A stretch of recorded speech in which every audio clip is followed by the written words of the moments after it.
Alita and Gilbert Garza are suing 21-year-old student Elaine Palacios for damage to their Dodge Ram, impound charges, and a new tire. Elaine says her cousin Jessica Ortiz gave her permission to drive it. All rise.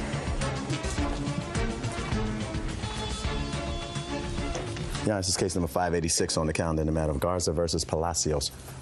You're welcome, Judge. Parties have been sworn in. You may be seated. Folks, have a seat, please. Mr. and Mrs. Garza, is this your granddaughter? Yes, ma'am. Step up, please. Who's going to speak? Then you can sit. I know that you're going to be very happy. I'm going to let you sit down. Thank you. See how happy he is? Look, he says, I'm off the hook. I'm sitting down. Nobody's going to ask me a question. I can sit here and relax. Is that right? Yes, ma'am. Good. Mrs. Garza, you are the owner of an automobile. Yes, ma'am. And you allowed your granddaughter to borrow your automobile. Mm-hmm. And when you got your automobile back, it was severely damaged, and it is your claim that that's as a result of this young lady driving the car while intoxicated and having a couple of accidents, causing the car to be impounded. You want her to pay for the damage. Right. But you have no first-hand knowledge of this, other than the fact that you gave permission to your granddaughter to use the truck. to use the car. It's a truck. It's a truck? What kind of a truck is It's it? a Dodge Ram. And when did you give your granddaughter permission to use it? On the 13th of August. Had she had possession of the car? Was she regularly driving the car? She lives with us, so she runs errands and she does her thing in the car. Yeah. I see. Do you want to sit down next to your husband? Because now I've answered the questions that I have, except for the damages and what they cost. okay. So why don't you sit down next to your husband? What's your first name? Jessica. How old are you? I'm 19. Do you work? No, I don't. What do you do? I'm a student. You said that... a student. Where are you a student? I'm going to a GED program right now. When did you start? I've been there for a few months already. What did you do before that? I just was at home. Who else lives in your grandparents' house other than you? My son. So that's what you were doing. How old is your son? He's 4. Your grandmother let you borrow the truck on August 13th to do what? I was just going to use it, go out. Where was your son? He was at home with my grandparents. You were going to use it to go out where? To go party. What time? I'm not sure what time it was. Give me an approximation. It was probably 7 in the afternoon. 7 o'clock is usually referred to as the evening. Oh, in the evening. I'm sorry. How did she get possession of the truck? I went to go pick her up. She a friend of yours? She's my cousin. Where were you going? To another friend's house. For what? Just to go hang out. Name of the friend. I don't know whose hard house it was. questions are going to follow. These are easy questions. Well, we went to go pick up Andrew at his friend's house, and that's where it was at. That's where we were at. Andrew. Who is he? I know that that's who you are, but who are you in relation? Is he your friend? Your Yeah, he's boyfriend? just a friend. Okay, so in the early evening, Jessica gets in the truck, leaves her 4-year-old responsibility with her grandparents, which I assume is the standard operating procedure in the house, so she could go hang out and have a party. She picks you up. How did you get possession of the truck? My understanding, it was about like 6 o'clock in the morning. 6 o'clock? How did we get from 7 o'clock at night to 6 o'clock in the morning? I don't know. Time just flew by, and by the time we knew it, it was 6 o'clock in the morning. How old are you? I'm 21 now. What do you do? I'm a customer service representative. So you're employed? Yes. Thank God for small favors. What about you? Do you work? Yes. So before you know it, it got to be 6 o'clock in the morning. Where were you at 6 o'clock in the morning? We were going to... No, you, not we. You. I was in the truck. You were in the truck at 6 o'clock in the morning. Where was your son? He was at home. So you were in the truck at 6 o'clock in the morning, and how did Elaine get possession of the truck? Jessica? Because we were going to stay the night at my parents' house, and... The night was over at 6 o'clock in the morning. I know you have trouble with that, but it's 6 o'clock in the morning. Now it's morning.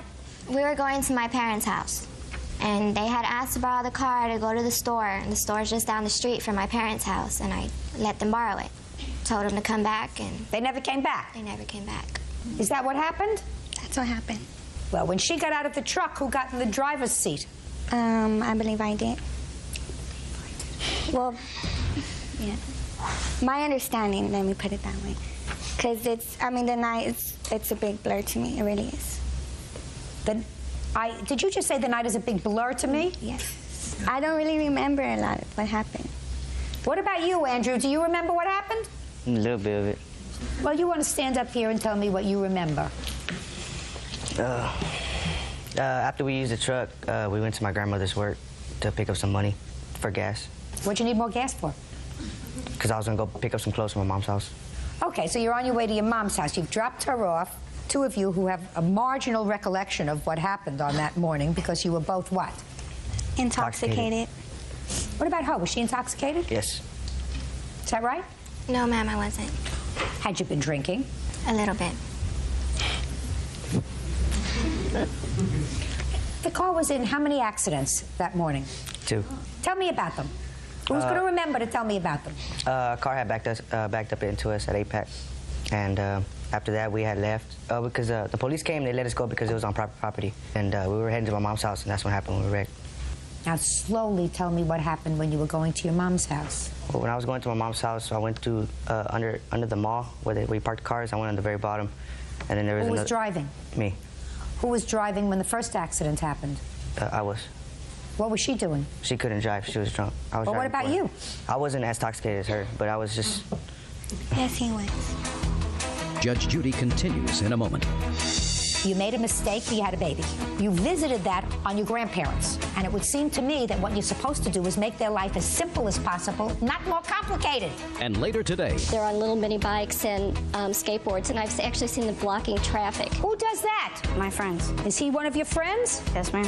Who was out there that day? real cases, real people. Judge Judy. 19-year-old Jessica Ortiz says during a night of heavy drinking, her cousin Elaine Palacios crashed her grandparents' truck.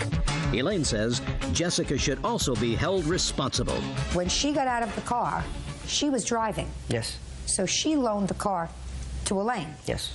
How did you get in a position to be in the driver's seat? She had asked me to drive. When? At what point? A couple hours after we used the truck. Well, weren't you supposed to go to the store and come right back? Yes. So why didn't you? I don't know. Sit down. All right, let's move on. This truck was impounded. The truck had a lot of damage. It's your position, Elaine, Yes. that it's her fault for letting you take the car because you were drunk. Not fully, but I don't think that I should be held responsible for the whole damages to the truck alone. Who should be? I think that me, Jessica, and Andrew should be held responsible for it. Well, she didn't sue Andrew. Right. So you would say that between the two of you, she's also responsible because she let you take the car knowing that you had been drinking. Yes. I agree with you. All right, Miss Garza, could you step up, please, and let me see the bills? Yes, ma'am. You know, the insurance did pay us $5,000 on the truck. The truck in the blue book, it's worth $8,000 and some $100. Her mom did pay. Shh, just a second. Okay, let me work out some numbers here. Do you still have the truck? No, ma'am, the insurance took it. And what you're telling me is the blue book value on the car was about $8,000. Is that what you're telling me? Yes, ma'am. Oh. Ms. Garza, I believe your granddaughter is partially responsible for what happened on that day.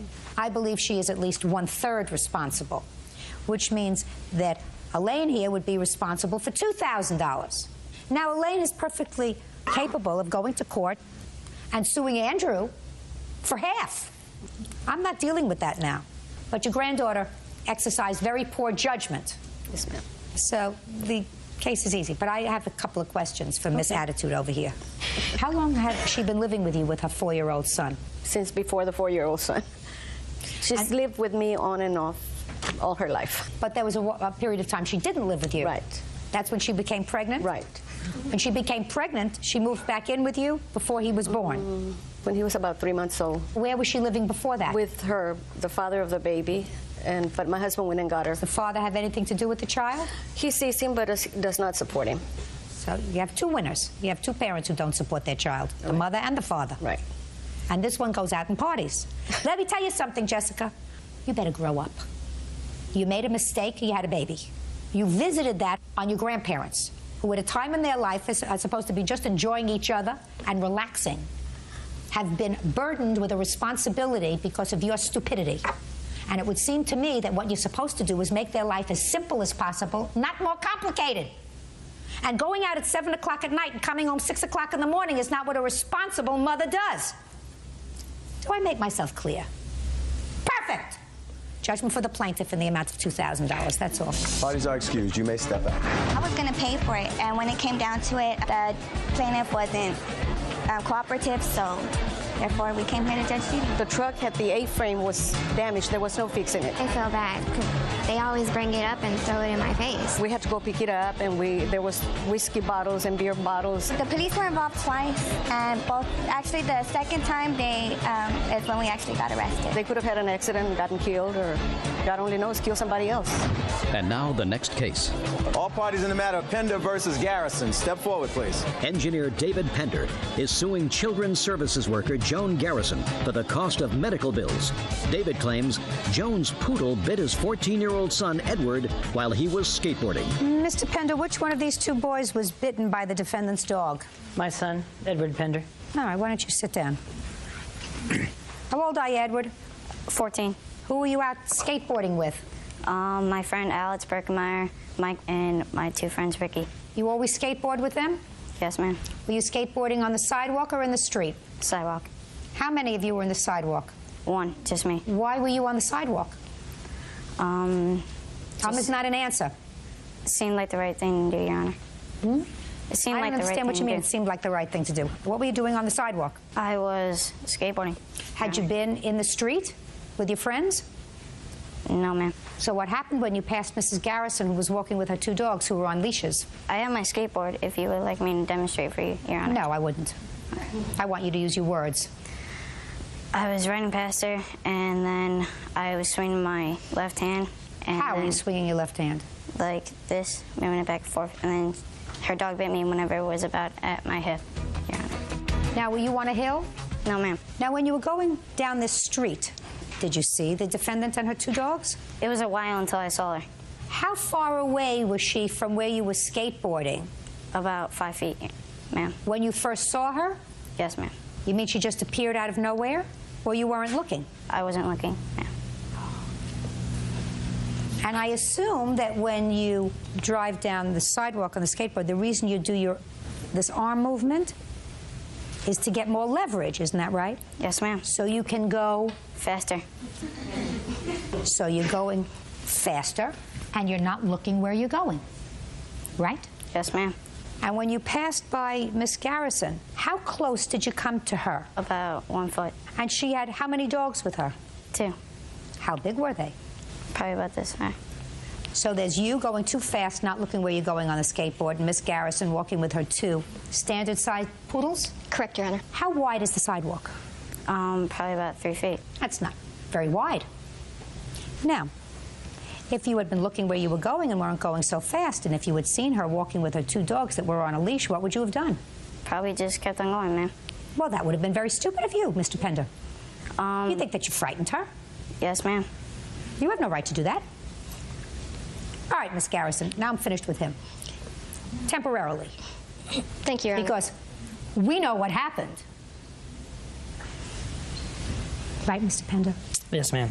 All right, you've got your 2 standard poodles walking with them. They're on leashes. What do you see? I was walking along the sidewalk, and actually I've seen this group of kids several times before in my neighborhood where I'm walking. They're on little mini bikes and skateboards, and they actually they aren't on the sidewalk, they're in the street, and they will stay in the street, and I've actually seen them blocking traffic. On this particular... Who does that? Not me, Your Honor. Who? My friends. That's not nice. Is he one of your friends? Yes, ma'am. Who was out there that day? No, ma'am. Oh, he's just here just because he wants to come to court? No, ma'am. What's he here for? He was there because he was the one that was helping me, trying to get her. Because she wouldn't stop whenever I was calling her. Now listen to me, sir. Was he with you that day on his skateboard? Yes, ma'am. Well, it's either yes or no. 2 seconds ago it was no, now it's yes. So he was on his skateboard. Yes, ma'am. So he was one of the kids that, according to you, was in the street because you were the only one on the sidewalk. Yes, ma'am. So he's one of the people that she's talking about, according to you, that was in the street that day blocking traffic. Yes, ma'am. So I'm walking my dogs, and I see them coming down the hill, and this young man decided to leave the street and ride off, and I actually have pictures of the area. And you can't see, but he took a drive. He got out of the street through a driveway and basically rode his skateboard right into me. Okay. So he was riding in the street with his friends? Yes, he was. No question in your mind? No. And then at some point, he went up through a driveway and decided to come down on the sidewalk. Correct. And he got bitten because your dog was frightened. I didn't know what was happening. I was concerned. I've seen these kids before. Got bitten on the hand? Where were you bitten? On my left hand, Your Honor. Your Honor, he showed me his elbow. And okay, well, he showed you his elbow, he showed you his hand. Whose fault was it? Hers, Your Honor. You're supposed to be smarter than a poodle. I am sure your father raised you in the hopes that you would be smarter than a poodle. That's right. So if you frightened her poodle because you were doing the wrong thing, that's your fault. The poodle wasn't chasing you down the street, was it? No, ma'am. Huh? No, ma'am. That's what happens when you do the wrong thing, Mr. Pender. You do the wrong thing, sometimes bad things happen to you. And you got bitten. Just because you got bitten doesn't mean it's her fault. You and I know exactly what happened that day. That's right. All right. Anything you want to say to me, sir? No, ma'am. Perfect. Case dismissed. That's all. Parties are excused. You may step out. Yeah, this is case number 578 on the calendar in the matter of Cabanero versus Taru. Thank you. Parties have been sworn in, Judge. You may be seated. Folks, have a seat. Mr. Cabanero, Miss Taru was formerly your girlfriend. Yes. You have a child together. Correct. How old is that child? 7 years old. A little girl. Yes. And you have an order of visitation with the child. Yes. You are currently married, I assume, to this lady. Yes. And you have 1 or 2 children? I have 2 children and 1 on the way. According to your complaint, during a scheduled visitation, you noticed that your daughter had a recurrence of a severe eczema problem that she suffers from. Yes. You tried to contact her mother.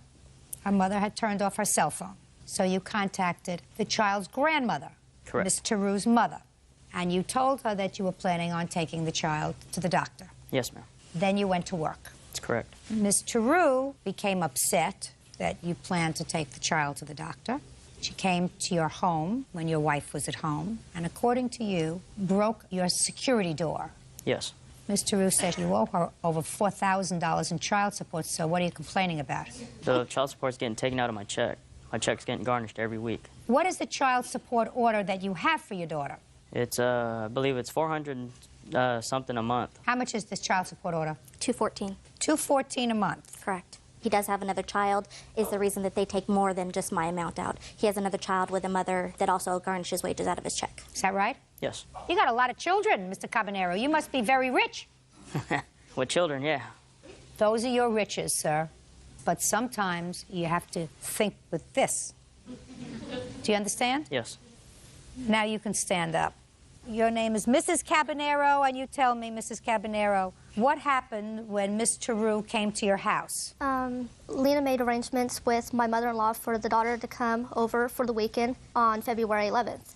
And after dinner, I decided to give her a bath. When I got her ready for her bath, I saw that she had whelps on her from her eczema, and she has sores on her arms, all over her chest, thighs, and both eyes, and it was fully all over her body. And when I did give her a lukewarm bath, she did cry that it did hurt her skin. How long has your daughter suffered from eczema? Since she was born, Your Honor, since she was 6 days old. When was the last time prior to February 11th that the child had seen a physician? On January 31st. When had it become so exacerbated to cause concern to the police officer who came and saw the child? It's always been that way, Your Honor. I have a letter from her doctor. I'd like to see the letter from Yes. her doctor. I got pictures of it also. I'd like to see the photograph. Can I mention that it's hereditary, and my sister also suffers the severe disease as well and has the same exact symptoms, and she's 24 years old, Your Honor.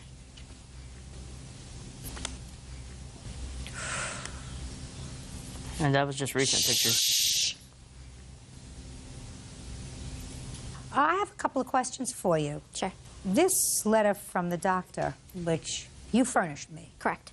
says that you told the doctor that Alexa, that's your daughter, Correct. was found with her stepsister involved in sexual play. Correct. How old is that child? At that time, she was 2 years old. And how old was your daughter?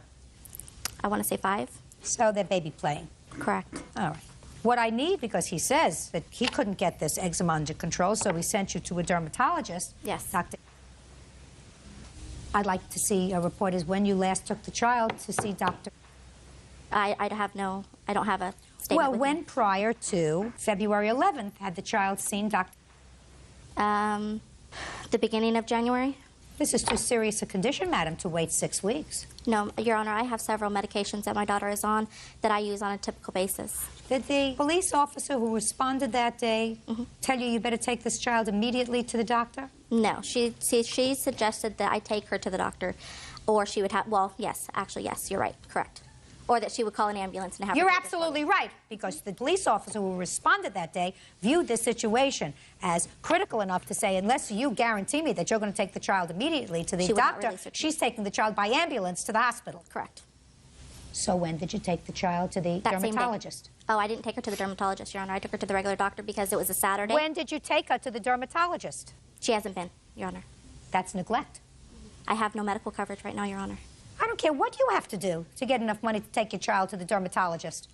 Your doctor, in a letter that you gave me, madam, from your doctor, the doctor says, this problem is so serious and so intractable that I cannot treat the child. Correct. So I referred her to a dermatologist, which you didn't take her to. He also doesn't provide medical coverage for my daughter, Your Honor. What And he had difference ordered- does that make? He said, Because when listen to me very carefully. I read your answer. Your answer said that you got angry, Correct. that he was going to take the child to the doctor. Correct. So you went over to pick her up. I did. And it would seem to me that on February 11th, since you haven't had the child to the dermatologist since the beginning of January because you have no medical coverage, that if the child's father was prepared to take her to a doctor to look into this situation that was unremitting while in your care, you wouldn't get angry. You would say, thank you. No. Thank you. Not, she's mine and I'll take care of it. Your Honor, I did Listen take- to me. That's what a mother does. A mother does not say, I'm not going to let him because that's my job and he has no right to do that. Mother says, if I don't have medical coverage and my husband doesn't provide enough for me to take the child to the dermatologist, if the child's father's going to do that, let him. That's great just as long as the child gets cared for. So the fact that you went over there and made a fuss over there that day is stupid. I did take my daughter to the doctor that day. I could not take her to dermatology that day. The doctor says he can't help her. This is a letter you gave me. The doctor was the says weekend, Your Honor. I cannot help her. That was a Saturday. Did you take the child to the dermatologist Monday? No, because my coverage ended. Is she not following me? I could not. Is she not following me? Judge Judy continues in a moment. I asked about the door. This getting to the door. Get there faster. I'm losing And patience with the door when I'm looking at it behind like this. I'm losing patience with everybody. And later today, She got in her car, whipped out her driveway, and drove off real fast. And it was an older dude. He kicked her car. Nasty. Nice little kick. For no reason. Just stupid. real cases, real people. Judge Judy. Alex Caballero says his child's mother, Lena Taru, damaged his front door by kicking it. Alex also says Lena is neglecting their daughter. You got bigger problems than a door. I don't know what you're here wasting your time for with a door for $300 that got broken. I would save my energy and my time off from work by pursuing, if you feel as if you can provide the child with a better situation, with pursuing either more liberal rights with regard to this child's medical care or custody of this child if you feel as if you can provide for the child so that a child doesn't have to have these kind of wilts because these two people can't provide the child with appropriate medical care. Do you understand? He now provides medical coverage for us, Your Honor. It's not good enough. I guarantee you that if he was walking around with this on his behind, or you would have gotten yourself to a doctor and had it taken care of. He actually has it Guaranteed. on his knee. And the fact that this child is 7 years old and has no voice, and you have to be this child's voice, is to me an abomination that you would allow the child to walk around for 6 weeks like this. Now, you want to talk about your door? Yeah? How did the door get broken? When she, after that incident, I had a phone conversation with her stating that she was going to come over and pick up the daughter. I stated to her that her daughter needed to see a physician that day, and then she continued to call me names over the phone, so I hung up on her. I asked about the door. This getting to the door. Get there faster. I'm losing patience with the door when I'm looking at it behind like this. I'm losing patience with everybody. She came to the house, continuing to ring the doorbell. I answered the front door, and we did have a security screen door. She asked for her daughter. I told her no. And she continued to say, I'm going to kick you, I'm going to kill you. As soon as you come out of here, I'm going to get you. And I told her if she don't get off my property right now, I'm going to call the sheriffs. And as soon as I said that, she started to pull and bang and yank on the security screen door. You have a picture of the door? I also have a witness that my neighbor that also seen all of it. Is the witness here? Yes. Yes, ma'am. All right, let me see. Where's the witness? He's in the back. Okay, let's bring out the witness, please.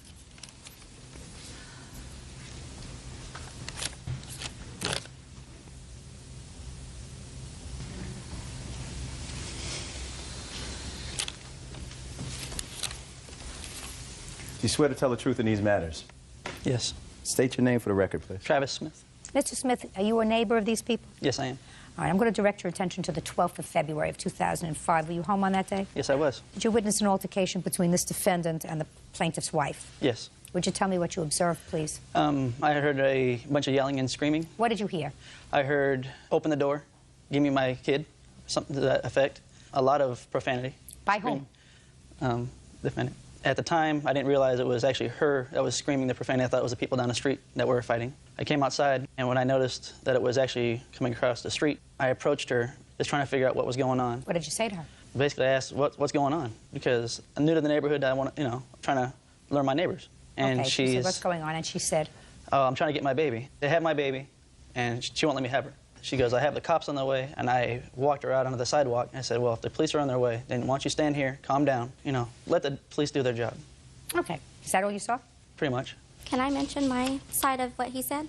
Go ahead. When he came outside, he asked me, is that Alexis and Alicia fighting again? And I said, no, it's me screaming at her to give me my daughter. Is that what you said? No. I didn't even know her name at the time. I didn't even know he had another daughter. That's how new to the street I was. He might have said Alex and his wife fighting again. I said, are they fighting again? I thought it was people down the street. He had said that they were fighting last weekend, the weekend prior to the February 12th. No. She was so upset she doesn't know. Well, the only thing she wasn't upset about, the only thing Miss Tarou wasn't upset about was this. That's... You owe him the money for the door, madam, $322. Judgment for the plaintiff in that amount. That's all. Parties are excused. You may step out. I just want to get my daughter taken care of, and I just want her to take responsibility for the actions she did. I think she's jealous, and because that was her first love, and I came in between. I told her I'd kill her. She didn't give me my daughter. That's right, I did. And now the next case. All parties in the matter of Lang versus Lewis Finch. Step forward, please. Legal assistant Mary Lang is suing 16-year-old Timothy Finch Jr. and his mother, Octavia Lewis, for the cost to fix her car. Mary says Timothy dented the vehicle by kicking it. Miss Lang, it is your claim that this young man dented your car. That is correct. By kicking it? Yes. Mr. Finch says that it was not him. Okay. When did it happen and where? On February 3rd of this year, I was getting into my car. The defendants and some other kids were across the street, and they were throwing snowballs at me. I then got it. How many kids? There's a bus stop there, and the kids, there's a high school down the street, and the kids stand at that bus stop. So how many About kids? 20. Go ahead. I then got into my car, and I backed up, and I stopped at that stop sign where the bus stop is.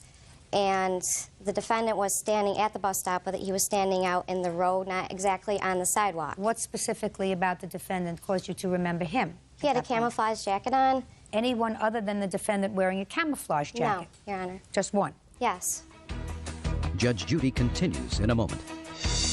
Real cases, real people. Judge Judy. Mary Lang claims 16-year-old Timothy Finch Jr. vandalized her car by kicking it. Timothy says Mary's got the wrong guy. Okay, tell me exactly what you saw. Well, I had to go a little slow because I was watching out for these kids that were in the road, and there was another car coming this way, and I was making a right-hand turn. So I was looking to make sure that I wasn't hitting these kids or whatever, and I saw the defendant kick my car in the passenger side mirror. What did you do? I then pulled up to see if there was any damage, and there was. There was a nice dent in my car. And I went back to my apartment, and I called 911. My apartment is right across the street from the bus stop. Okay. I want to hear what Mr. Finch has to say. I had detention in school, and I got into a problem earlier in the week in school, so they wasn't gonna let me out the building until they knew the bus was exactly coming. So when I left out the school, I was walking down the street, and all you heard was like, oh, like they was yelling, like we thought it was a fight or something. So we walked down there, and then it was like a Caucasian, like a heavyset boy, was across the street, and other kids was running at him, tackling him, jumping on him, and then they was throwing snowballs at her also. And then they was kept on throwing them and throwing them, so she went in her doorway, she called the cops. And then I guess the cops ain't come, so she got in her car. She whipped out her driveway, and then she drove off real fast and turned the corner. I was standing next to her, and then there was a whole lot of other people in front of me. And then when she turned, it was an older dude that was out there that ain't go to school. He kicked her car. She stopped, and when she got her car, she said, "You're gonna pay for this damage at my car." She was looking at the dude right in his face when she said it, and then she bagged up, and then she went in her driveway, and then she got back in the doorway. What did this dude look like? He was dark-skinned. He had a camouflage coat on, he had a black hoodie, and he had a braids on, but he had a hat on. Had you ever seen him before? I seen him. He come up to our school mostly every day. But he don't go to our school. He just come up there mostly every day. What does he do at your school if he doesn't go to school there? He just come up there every day. He just be out there talking to everybody. Every day? Every day. So you've seen him 50 times? Yes. And no question that you could identify him? Yes. You have a police report? I do, Your Honor. I'd like to see it. Now, they took you off the bus, is that right? Yes. Did this older guy also get on the bus? No, once she called the cops, him and the other two dudes that was with him, they went off back towards, I don't know, towards Granite. That's the street back that way. Now, when the police took you off the bus, did you tell the police at that time that you could identify the true perpetrator because he came to your school every day and you know who he is? Did you tell that to them? No, I didn't.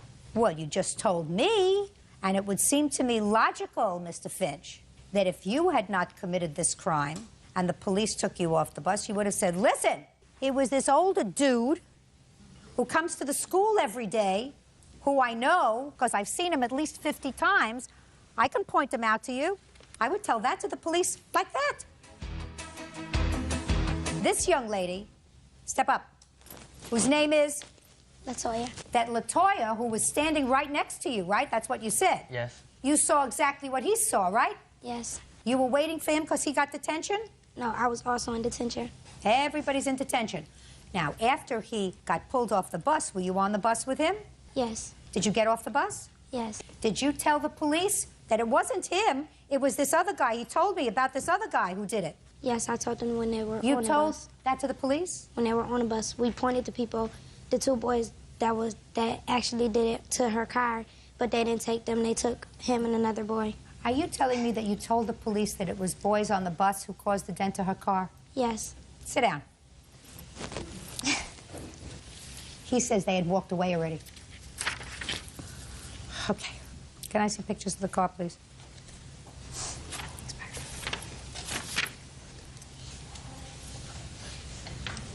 Nasty. Nice little kick. For no reason.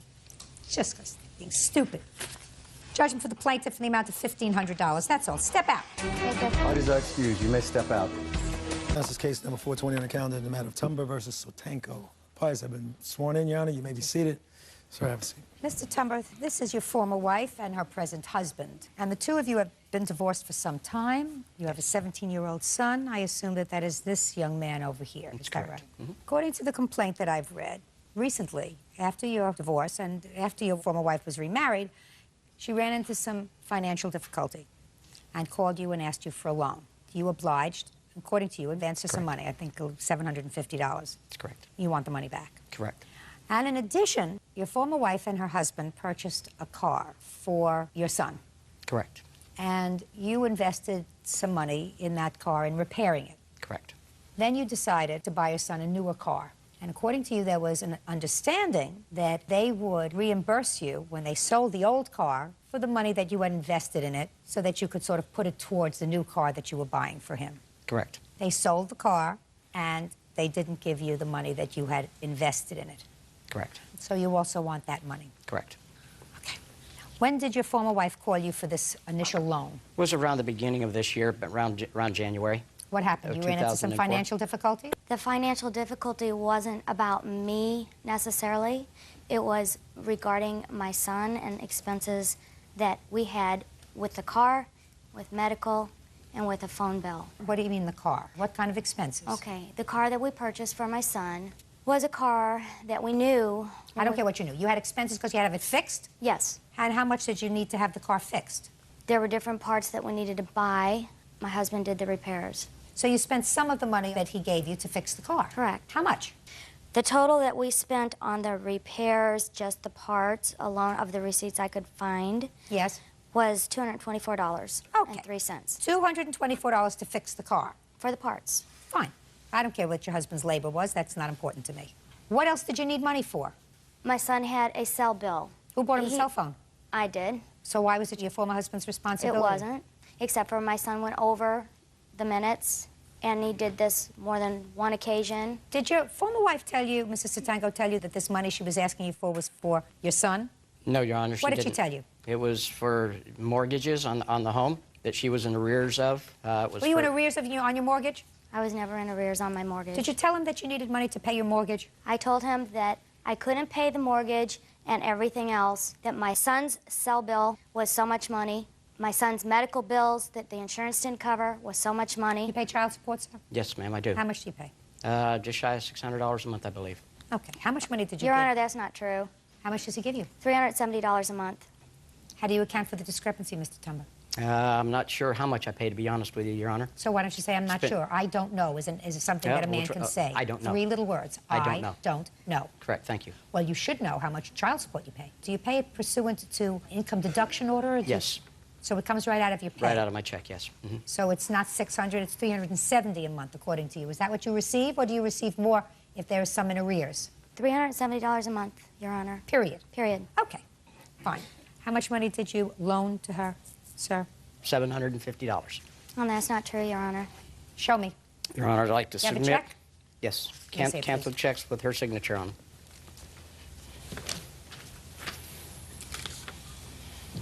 Your Honor, he could have written anything in after the fact. No, I'm just looking at the canceled checks, madam. And I'm even looking for the memo. The memo is irrelevant. You owe him $750. I think it's very nice that you can call him and say, listen, I ran into some financial difficulties and I need some money and your son lives with me, so could you do it for me? But, Your Honor, that's not how it happened. Did you sell the car? We're Yes, going to we get to the sold the car car. now. But- Just a second. We're going to get to the car. You and your husband bought a car, and you bought a car for your son. And according to you, some of the money that you got from him was used to fix the car. Correct. Right. Then you sold the car. Correct. How much money did you give him? There- I just answer my question. How Zero. much money did you give Zero. him? Zero. How much did you sell the car for? $1,000. Well, if he paid for the parts to fix the car, why didn't you think it was appropriate that if he was buying your son a new car, for you not to at least reimburse him for what he had spent? Don't you think that that's appropriate? Fair? Reasonable? If I believe you, Mrs. Satango, if I believe you, you were able to call your former husband and say to him, despite the fact that you are under a court order and pay child support, it's not enough. Because I have some bills that I'm having trouble paying for our son. He went over his minutes on a cell phone that I bought him. That's not his fault. You choose to buy him a cell phone, 17-year-old kid, and he's not responsible enough? That's not his father's problem because you provided him with the vehicle to be irresponsible. But he was, according to you, he was a nice guy and said, here's the money. According to you, he was a nice guy when you say I had to fix the car and I need some parts. According to you, he was a nice guy, gave you the money. According to you, despite the fact that he pays child support and is not in arrears, he had some unreimbursed medical bills, and he said, here's the money. So I'm asking you, if he was a nice guy, how come when you sold the car and he was buying him a new car, you didn't say, here's the money that you laid out for the parts? The car was bought because the car that we bought for my son wasn't good enough, wasn't cool enough. They bought the car. I had nothing to do with that, neither did my husband. We have endured financial difficulty. We did not say that we were going to give him the money. It wasn't for my son to barter. It wasn't for him to barter. We paid the mortgage with the money, and that's the circumstance we're under right now. So why didn't you just say that to me instead of giving me a whole lot of who shot John? You paid the mortgage. You borrowed money from him and paid a mortgage. I thought you knew that. I'm sorry. Judge Judy continues in a moment. You're supposed to be responsible. You're supposed to be moral. You're supposed to be a moral And I example am. for your child. You are not. I am not. No, you are not. And later today, The only thing that saved my dog's life is the fact that she's 90 pounds. I saw the dogs basically tearing it apart. If she had been a smaller dog, the injuries would have killed her. real cases, real people. Judge Judy. Paul Tumber says ex-wife Stephanie Sotenko owes for a loan and for proceeds from the sale of their son's vehicle. Listen, you're a nice guy and she owes you $750 because I believe it was a loan. Now, You tell me about the contract that you say you had with her with regard to paying you back for the money that you invested in the old car. Okay, well, the verbal contract was that when the vehicle was sold, that I would recoup the money for the parts for the repairs, which I have canceled checks for right here. Can I see them, please? And who there did you never make was this, a who did mention- you make? I'm sorry? Who did you make this contract with, sir? With Stephanie. Can I say something, Your Honor, or do I need to speak in turn? Or No, now you tell me. As far as the car, how many fathers give money toward repairs of their son's car and then ask for it back after the car is sold? Well, let me tell you what usually happens. Usually, if boy has a car, and if he wants a better car, and his parents, they are reasonable, say, listen, we'll sell this car, we'll use whatever money we get from this car, we'll put it towards another car. That's what parents do. What you did was you took money from your former husband, because these are your canceled I didn't checks. take money yes, toward the No, yes, you did. Your Honor, I did not ask him for the money for the parts for the car. He willingly gave me that money. Because he's a nice guy. So he was a nice guy and Just did a that second, for he said our that. son. Just a second, he's a nice guy. And you're supposed to be responsible. You're supposed to be moral. You're supposed to be a moral And I example am. for your child. You are not. I am not? No, you are not. You are not. Okay. Because if he is being a nice guy, what you're supposed to be is a moral example for your son and say, listen, we sold the car for $1,000. You put in practically that. I'm speaking. You put in practically that. I'll be more than happy to give that money towards the new car so that we will jointly, in some way, have contributed to the car that our son is driving. You chose not to do that. You owe him the money for the repairs to the car because I believe you had an agreement, if you sold the car, to give him back that money. Judgment for the plaintiff in the amount of $1,595. That's it. Thank you very much, Your Honor. Parties are excused. You may step out. If I had had the money, morally, I would have given the money. I'm in a financial position. I don't make a lot of money, that I just wanted my funds back. I didn't really want to be here, but I guess it's the best way to do it. It's no love lost between my son and I. Be sure that you know what and who you're dealing with. Did we learn anything today? I don't really think so. And now the next case. All parties in the matter of Valerio versus Gunderson, step forward. Customer service rep Summer Valerio is suing fellow dog owner, 21-year-old customer service rep Gabe Gunderson, for vet bills. Summer says Gabe's pit bull attacked her dog. Ms. Valerio, you claim that the defendant's dog injured your dog during a fight. Yes. And you want the defendant to pay the vet bills. Correct. Your dog. Mr. Gunderson says that there was a dog fight. Your dog got the worst of the fight, and your dog shouldn't have been there anyway. So you'll explain that to me. What kind of a dog do you have? She's a Mastiff Lab mix. That's a big dog? Yes. And where was the dog? In March of 2004, I made arrangements with Janice Rawson to keep my dogs at her house because she had just bought a house, and me and my boyfriend at the time broke up, and I was moving into a condo and didn't feel it was fair to take my 2 large dogs to a condominium with me. So she agreed to keep the dogs, and I continued to pay for their food and their vet bills while they were in her care until I made new living arrangements. Just a second. So you left your dogs with this lady in March. Step up. What's your name? My name's Janice Rawson. You have a large piece of property? It's a house with a yard. You have your own dogs? No. What kind of dogs? One was a Mastiff mix, and what was the other? Pit bull boxer mix. Also a big dog? Yes. Who else lives in your house? At the time when I moved in, it was Jeffrey, her now husband, and Dustin. Jeffrey, her now husband. The Valerio. boyfriend I had separated from. And then we got back together and got married. But it was a temporary separation. He was living with her with the dogs there at the time. Oh. So not only did you place your dogs with her, but you placed your ex-boyfriend there, too. Yes. Now, tell me about Mr. Gunderson. Mr. Gunderson moved in with me when Summer... What do you do, rent rooms? Yes. I have a 4-bedroom house. Okay, so you rented a room to him. Okay. Mr. Gunderson moved in with me when Jeffrey moved in with Summer, and they got married, and then I rented a room to Gabe. So Mr. Gunderson moved in with a... Male pit bull. So now you have 3 dogs in your house. 3 dogs.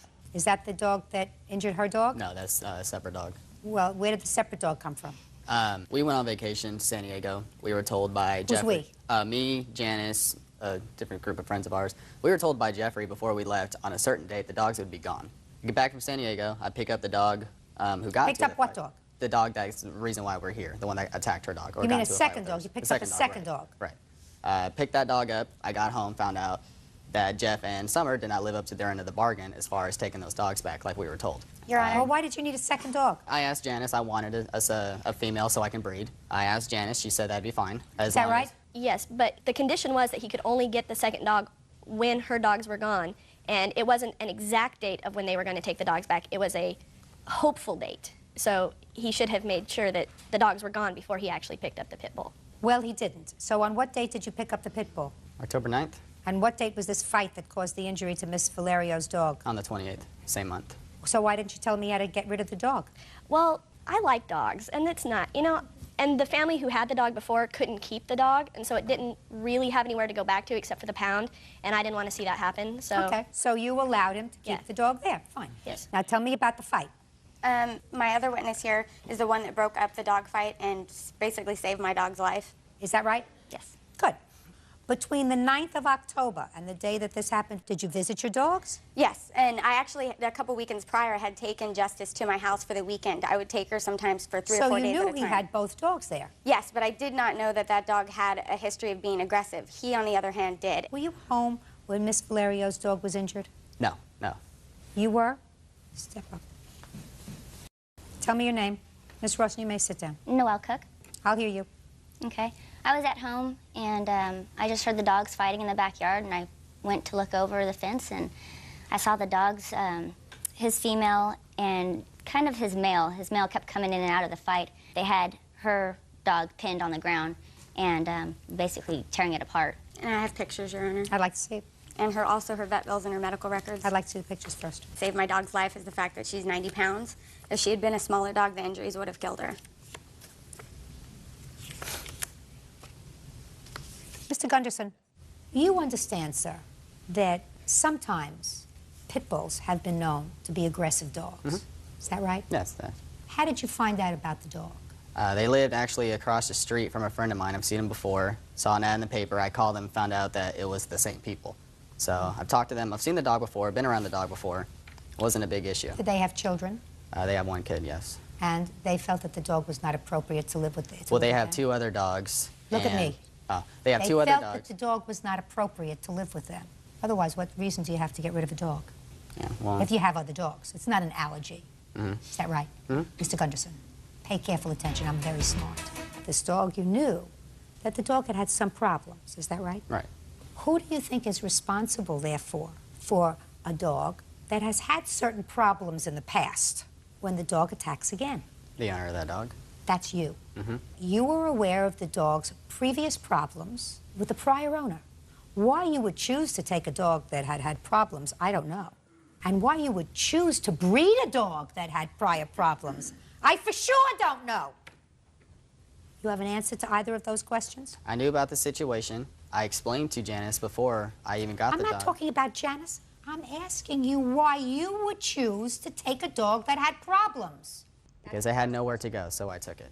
And why, if it had nowhere else to go when you know the dog has certain character problems, why would you choose to breed a dog like that?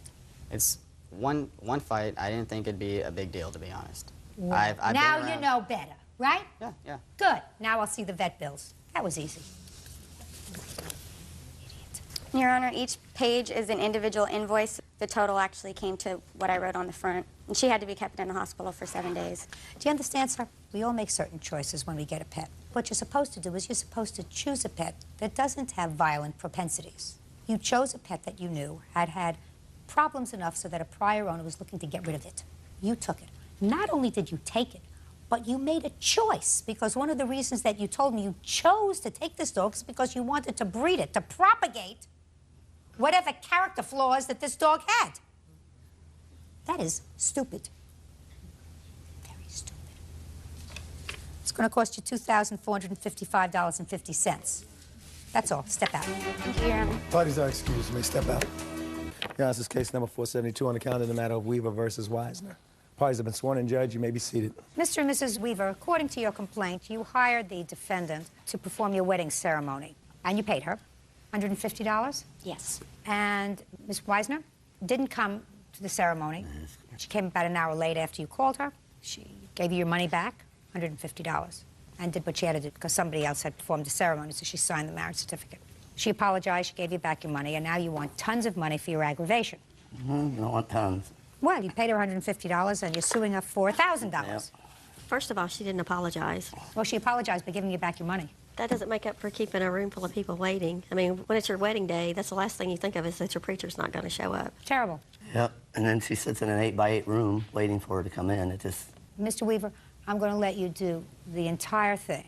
You contacted her. The wedding was supposed to take place when and what time? December 30th at 6:30 p.m. And she didn't show up. She wasn't there at 6:30, so you called her. Right. And what time did you call her? I got right here on my cell phone bill. It was 6:34. I called. And did you get her on the phone? No, left a message. Okay, and then what happened? I tried her cell phone at 6:44. And did you get her? No, left a ahead. message. Then I tried again at 6:57. Okay. Got a hold of her. Good. And what did you say to her, and what did she say to you? I said, Miss Weisner, Stu Weaver, aren't you supposed to be somewhere about now? And she goes, oh my God, was that tonight? And I go, yes, I think it was. And she goes, well, I've had travel problems. And I said, I don't hear about your travel problems. I have people here from Arkansas, Mississippi, Tennessee, and Florida. She goes, well, we got laid over in Atlanta. And I said, so this is what you call taking $150 of money and run. And she goes, oh my, don't say that. And I says, we have someone we think that'll perform the ceremony. And who was that? That was a coworker of Lisa's. Well, how could she perform the ceremony? She is an ordained minister for her church. Oh, good. But she is not recognized by the state of Ohio. Okay, but she's an ordained minister for the church, and Yes, she's ma'am. performed... And she did not get there until about 7 o'clock herself. But she was a guest? Yes, she was a guest. We have, she had never performed a wedding before. Okay, she was a guest. She got there at 7. You asked her to perform the wedding. Yes. What time was the ceremony performed? Let's say about 7:15. It was... Okay. And how many people did you have at the wedding? Between 80 and 85. Now, you told Ms. Weisner to come because she had to sign the certificate. I asked if she could come and sign the marriage certificate. And what did she say? She says, well, I don't think I can make it tonight. Can we arrange it tomorrow? And I says, well, yeah, if you can fly to Hawaii tomorrow, because we leave at 5:30 in the morning for Hawaii. Okay, and what did she say? He hauled around a little bit. Of course, she was ill like I am today. So, and she goes, well, I will be there when I can get there. And I what said, time did she arrive? I think it was around 9:30. And what did she do when she arrived at 9:30? Well, she come in the door and we filled out the form and she signed a marriage certificate and then she handed over a check. And what did she say when she handed over the check? She says, it's the first time in 12 years. This has never happened in 12 years. Okay, and you took the check? Yes. Good. What happened to your travel plans? We had planned a trip out here to be with family at Christmas time, and it truly was the trip to hell and back. We ended up our first night out spending the night on the airport floor in Cincinnati, and finally made it to California. Everything absolutely went wrong through the whole trip. We got on the plane on December 29th. We were to have been home that night. We ended up being stuck in Atlanta that night. We didn't get back until December 30th in the afternoon. In the meantime, I got very ill, and the stress of the trip and everything, I just went right to bed, thinking that I know I have a ceremony the day after we get home, and I was in such a muddle that it didn't occur to me that that was the day. I was thinking it was the next day. Okay. You got there at 9:30? No. What time did you get there? I didn't get there any later than 7:30 because I was home by 8 o'clock and back in bed. And how far do you live from where the wedding was? About 15 minutes. Okay. Now, Mr. and Mrs. Weaver, you got married that day, correct? Yes. And you were married by 7:15. Yes. 45 minutes after the invitations said that the wedding was going to take place, because the invitations called for 6:30. Yes. Is that right? Yes. That is right. Okay. Everybody knows when invitations read 6:30, wedding usually starts about a half hour later. No, 6:30 is when the wedding... That's not what I'm saying to you, sir. Well, Miss Weisner... I'm speaking. All I want you to tell me is what you're suing for. I want to hear what you're suing for. Okay, we're suing for. Here we go. We had to pay the DJ, which I have evidence of, an extra $150. Good. And I have my future wife in an 8x8 bathroom for 45 minutes. Not knowing if we're going to have a wedding or So, not. yeah, a you're room right. full of people. She was supposed to be there at 6 p.m. to do a rehearsal. She said if you don't have a formal rehearsal the night before, that she requires that you be there 30 minutes prior to the start of the ceremony to do a walkthrough. Well, we had none of that. And she's talking about a stressful trip. We had a very, very stressful wedding. I understand that. I understand. How do you put But it she didn't down? even say she was sorry that night. I did. Not I to me. apologize profusely. You wouldn't We have even, witnesses. you Don't wouldn't do me a even favor, look at don't. me Lisa. for me to apologize If to you're going you. to, don't speak to each other. Sorry, Your Honor. Now, Mrs. Weaver, I can understand your stress, but I don't understand why you choose to prolong that stress by instituting a lawsuit for $1,000 for stress when you got married, and whether it was from 7:15 or 7:45 until the wedding was over, I assumed that you danced together because you had a DJ. I assumed that you had dinner. I assumed that you conversed with friends. I assumed that you told this story innumerable times that the minister didn't show up for your wedding. You know, that will make a good story for you to tell 20 years from now. What I don't understand is why you choose to prolong whatever stress you had by bringing on a lawsuit. I could understand it if she didn't give you your money back. But she came and without even you asking, she handed you back your check, which indicates to me that she felt terrible about what had happened. We still feel that we should have had a phone call. She didn't even She had call. all 3 numbers to call and say, hey, I'm She not just said to you, sir, she got into bed and she really thought in her own mind that the wedding was scheduled for the day after she got back. It was a big mistake. And according to you, you said to me, when you got her on the phone, she said to you, oh, is that today? Which pretty much is what she says, that she thought it was the next day. How could she have called you? What was she supposed to do, call you and tell you, I think I have a wedding tomorrow? She made a mistake. Mistakes don't always comport Yeah, but to in a that lawsuit. profession, that's not a mistake. In that profession, that is not a mistake. Now, what do you do for a living? I drive a truck. Ever make a mistake? Yes. Ever not get to where you're supposed to get on time? Yes. Did your boss dock you Yes. because you made a mistake? How would you feel if he turned around and sued you for his aggravation for an additional $1,000? Just a minute. I'm asking you a question. Would you think that your boss was out of order if he turned around and said, you know, I had a lot of people on my tail because you didn't get there on time, so in addition to docking you, I'm going to sue you for $1,000 or $2,000 for my aggravation? Would you think he was stupid? He could do that, I guess. I said, would you think he was stupid? No. Sure you would. And I think No. similarly. Case is dismissed. That's all. Parties are excused. You may step out. I told you not to come on this show. Really, the main thing that I wanted, it was the principle of the thing. An apology would have been nice that night. I did apologize profusely, but Mrs. Weaver would not make eye contact with me and would not speak to me. It was terrible. I mean, I'm in this little room and there's no preacher there. Panic, yes. Panic's the word. I think people create their own disasters and their own problems, and they need to take life as it comes. And now the next case. All parties in the matter of Jaramillo versus Adamo. Step forward, please. Administrative assistant Catherine Jaramillo is suing the mother of her daughter's ex-boyfriend, medical transcriber Barbara Adamo, for a loan to catch up on her bills. Ms. Jaramillo, according to what I've read in your complaint, your daughter and the defendant's son used to date. Yes. And that's how you knew her? Yes. How long did they date? About 3 years. And Ms. Adamo, at some point, had some financial difficulties. You claim a series of loans to her, loans amounting to $2,950. Yes. The kids are no longer an item. They're no longer together. Ms. Adamo says that while maybe she acknowledges one loan to help her pay her rent, she never received any other money from you. And in addition, she says that there was some sort of a set-off for that rent money, which she's going to tell me about. When and why did you make the first loan? My daughter came to me and said, you know, can you help her out a little bit? They don't have any food in their house. Both of her sons were living there at the time. She had 4 kids there at the time, and they didn't have any groceries, and she didn't have any money. So I said, sure. So I gave my daughter $100 to take over there so that she could go grocery shopping. Okay. That's not a loan. Right. That's right. a gift. Right, I understand that. Okay.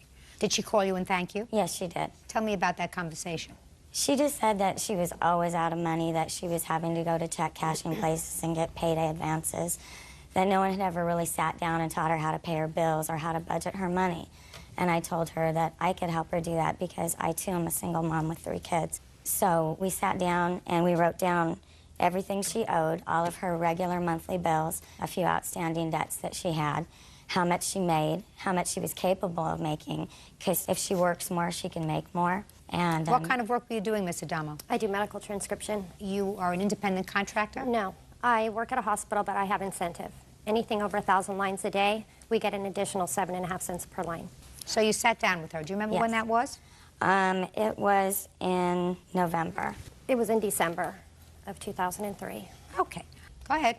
In December of 2003, I asked her if she would help me with my budgeting.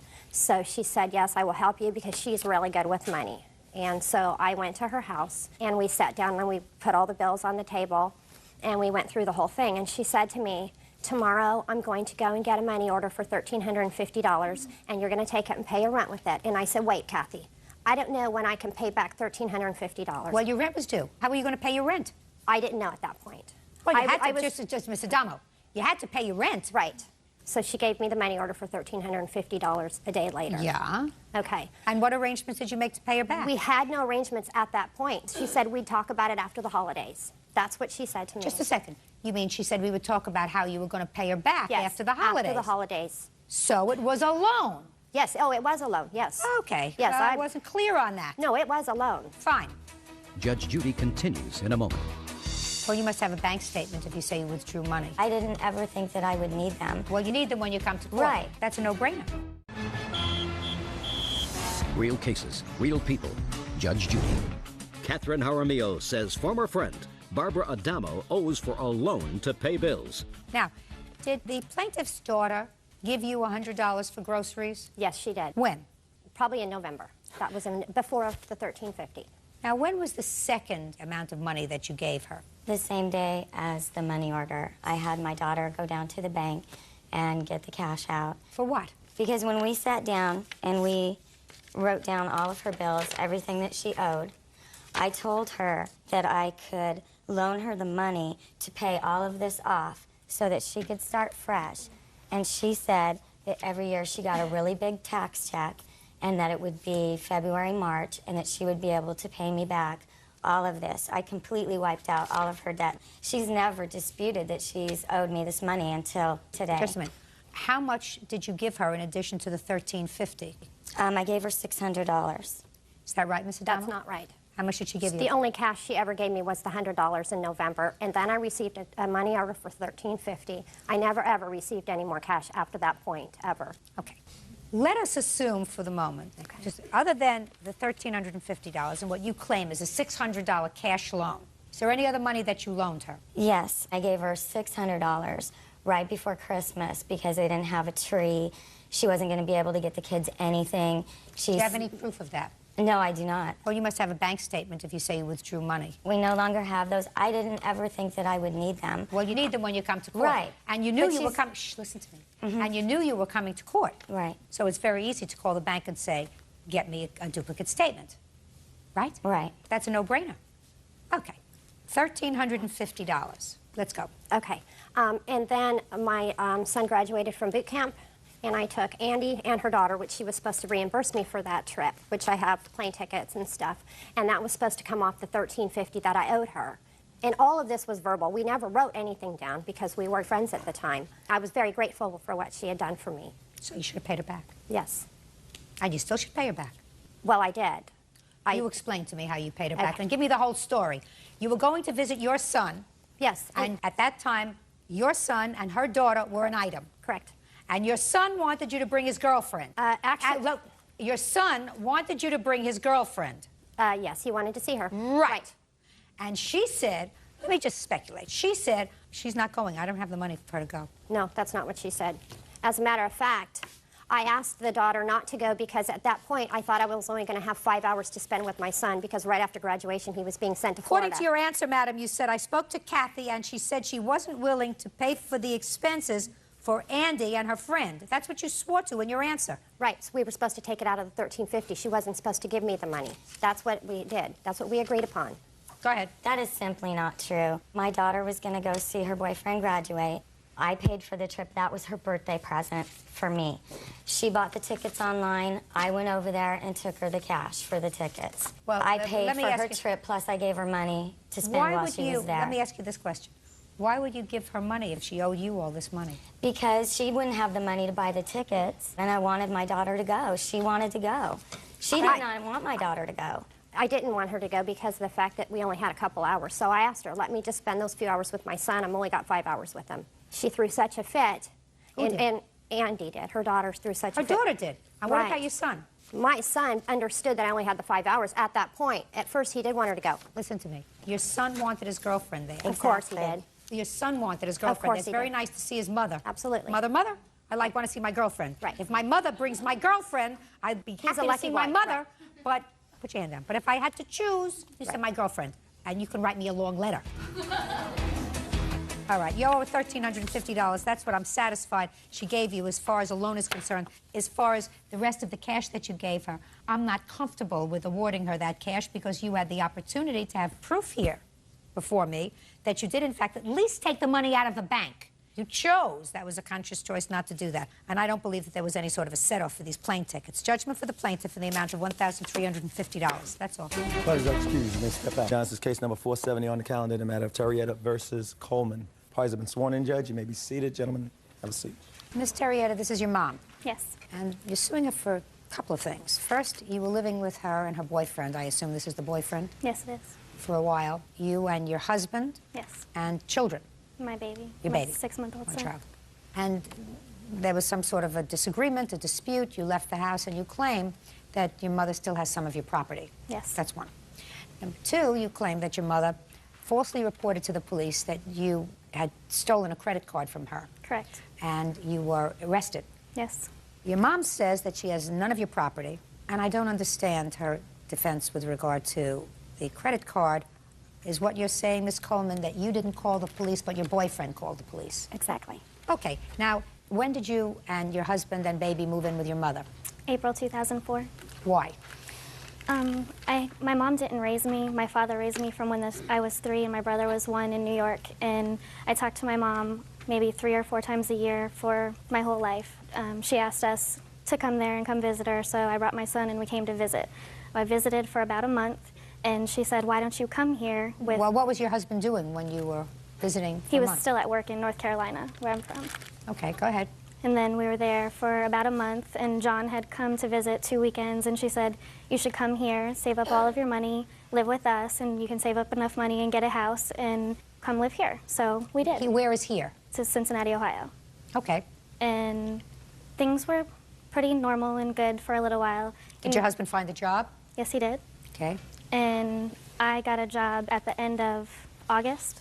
After that, I think things went downhill from there. She was watching my son while I was going to work, and he had diaper rash almost every week to the point where his butt was bleeding, and I had to fix it every weekend. Can you tell me on what day you moved out? October 16th. Had there been an argument? Yes. About what? They came home, they had been drinking. My brother was back from Iraq with his wife, and they came into the house and they were stomping and slamming doors and screaming. And I asked my brother, I was like, can you be quiet? My son is sleeping. And he stood up and he was like, I don't have to be quiet, I don't have to do anything. And then Ron came up behind him and he was like, this is my house and this is my rules, and if you don't like it, you can get out. And he was screaming and acting like a psycho, so I went and got my husband. And he got in my husband's face and tried to start a fight with him and said, come on, big boy, come on, big boy. You want to do something? I got it. So you left that night? Yes. And she came into my bedroom and she brought her purse with her. She took out her wallet and she opened it up and she went to looking through her credit cards and she went to give me the black one that I use sometimes. And then she goes, oh, you have my GM card. Why don't you just use that one? Get a week at the hotel, and I'll get you somewhere to live. At the end of the week, I'll get you somewhere to live. Well, why would she get you somewhere to live if you were working and your husband was working? Because she felt bad because we had moved there. You had the credit card? Correct. Ms. Coleman, how did she get the credit card? She had it. She was going to obtain some Barbie dolls for me at her job. She gave it to me. Just a second. When did you give her your credit card? Probably 2 weeks prior to her leaving the house. Does that sound familiar to you? She gave me the card almost every day, all the time, for gas, cigarettes, everything. How many times did she use the credit card? If I were to look at the slips from the credit card company, how many times before October had she used the credit card? Probably about 6. And would you give it to her each time, or was it in her possession? Usually. Not usually. Was it in her possession? She kept it. She kept it. She kept it. She kept it? Yes, ma'am. I mean, I'm going to get to the truth. Yes, you ma'am. understand? Yes, ma'am.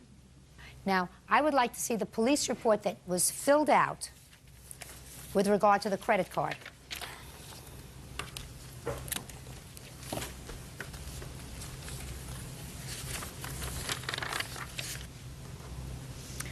Well, first of all, Mrs. Coleman, you filled out this police report. This is in your handwriting. Yes, they made me. No, nobody makes you do anything, and you say here that she used it without my knowledge or permission. Right. Who made you? Your boyfriend? No, when the sheriff came to the house. Why did the sheriff come to the house? Because he had checked our account online, and she had used Who had? my husband. Yeah. And she had used it at the motel room, charging $309. She went 3 different times in a matter of hours to the Meijer at the bottom of the hill and went on a shopping spree. Okay. And so charged what? Energy drinks, men's boxer shorts, women's bras, conditioner, shampoos, all the stuff that she brought the policeman to the house to get that night. Ms. Coleman, I don't understand something, madam. I mean, I hear you talking about all the things that she charged on this. You're not talking about a lot of money. They all look like emergency things that one would use if they were staying temporarily someplace that they needed interimly, especially when you have a baby. Right. And you knew she had the card, and she had had the card before. Right. Don't you think the smarter idea, rather than involving the police in this, was after you went online and saw that she had charged the hotel room and charged the other thing, to call the credit card company and say, listen, my daughter has the card. She's not authorized to use it anymore. I want to stop the use of the card. Do not let it be used again. Prior to this, she had went to my salon and was mad at her husband, charged $680 some worth of tanning products. My husband and her had gotten to a confrontation over it, and he told her, you are not allowed to use this credit card unless your mother gives you permission. He said, because if you use this without my knowledge, he said, I will file a complaint on you. Don't you think that it would have been smarter, more maternal, if you say to whatever his first name is, Joe, she's my daughter, she left the house, she's got my grandson with her, we don't want her to use the card anymore, just call the company and tell them, shut off the card. I don't want to involve the police, I don't want her to be arrested. Did you say that to him? Yes, ma'am. And what did he say? Well, he said that he had already told her that she was not allowed to use it. And before she brought it back, minutes before she came to my house with the policeman standing there, she stopped and got a pack of cigarettes at the corner store. You think he did the right thing? No, ma'am. You think you did the right thing? Yes. You did the wrong thing. Understand something? You're not blood.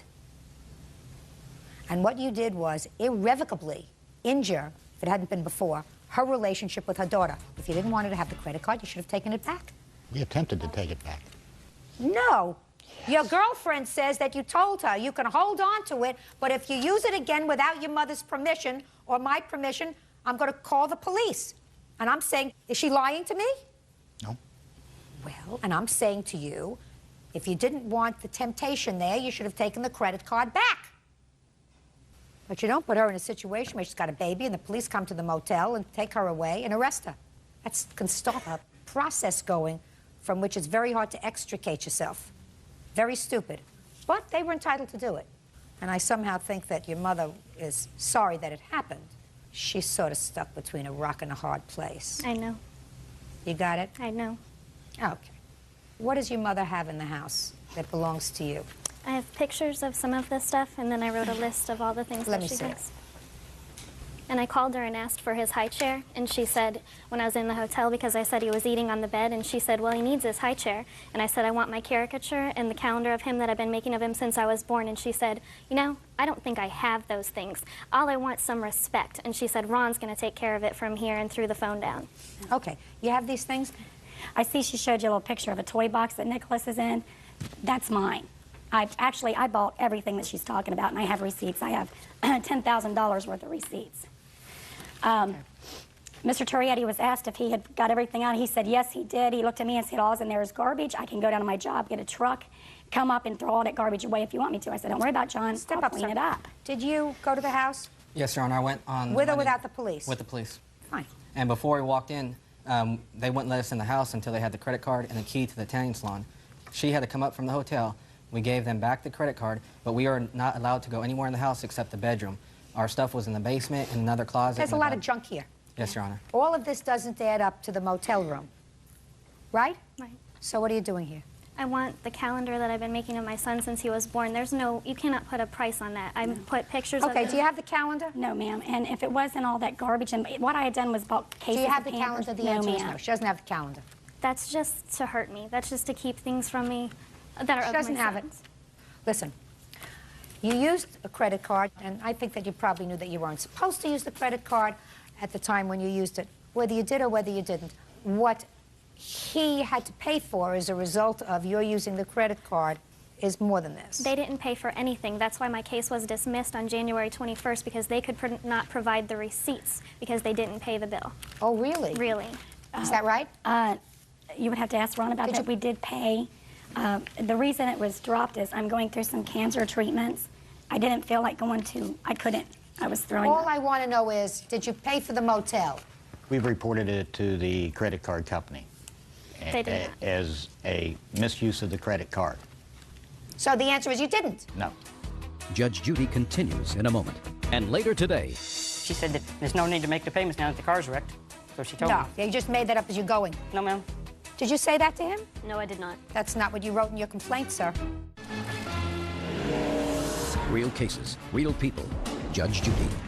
Beatrice Turrieta says her mother, Beatrice Coleman, had her falsely arrested for credit card theft. Beatrice says her mother gave her that card. You bought certain things for your grandson. Toy box? Yes, ma'am. Do you have that? Yes, ma'am. Okay. High chair? No, ma'am. I don't have the toy, but I didn't. Oh, that's a walker, yes. But I don't have that. They have that. Yeah. But this you have? Yes, ma'am. You want this? I don't have that other thing. Just listen to me. Do you want this? Yes, I do. Okay. You have any problem with them having that? No, ma'am. Okay. If you want to go over there in the company of a peace officer within 5 days, you can get those things. Understood? Understood. Very good. Thank you very much. That's all. Parties are excused. You may step out. I was born to that, who I haven't seen since I was 3, and I will never see again. I would have still give her the $3,000 if that's what she wanted. She's not a mother. She doesn't know how to be a mother. She never will be a mother. When she came to my house, she asked my husband where his connection was for cocaine, so I'm sure that's probably what she needed it for.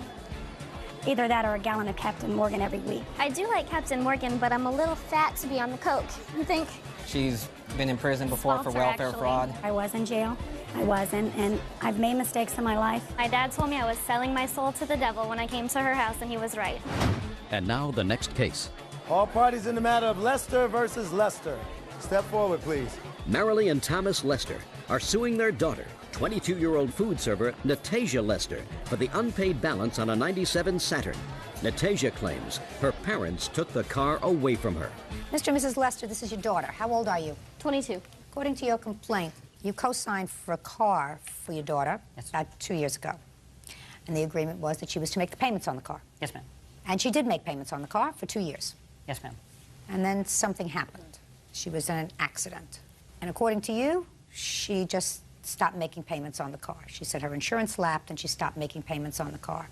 You want the car payments because Yes, ma'am. you don't want your credit to be ruined.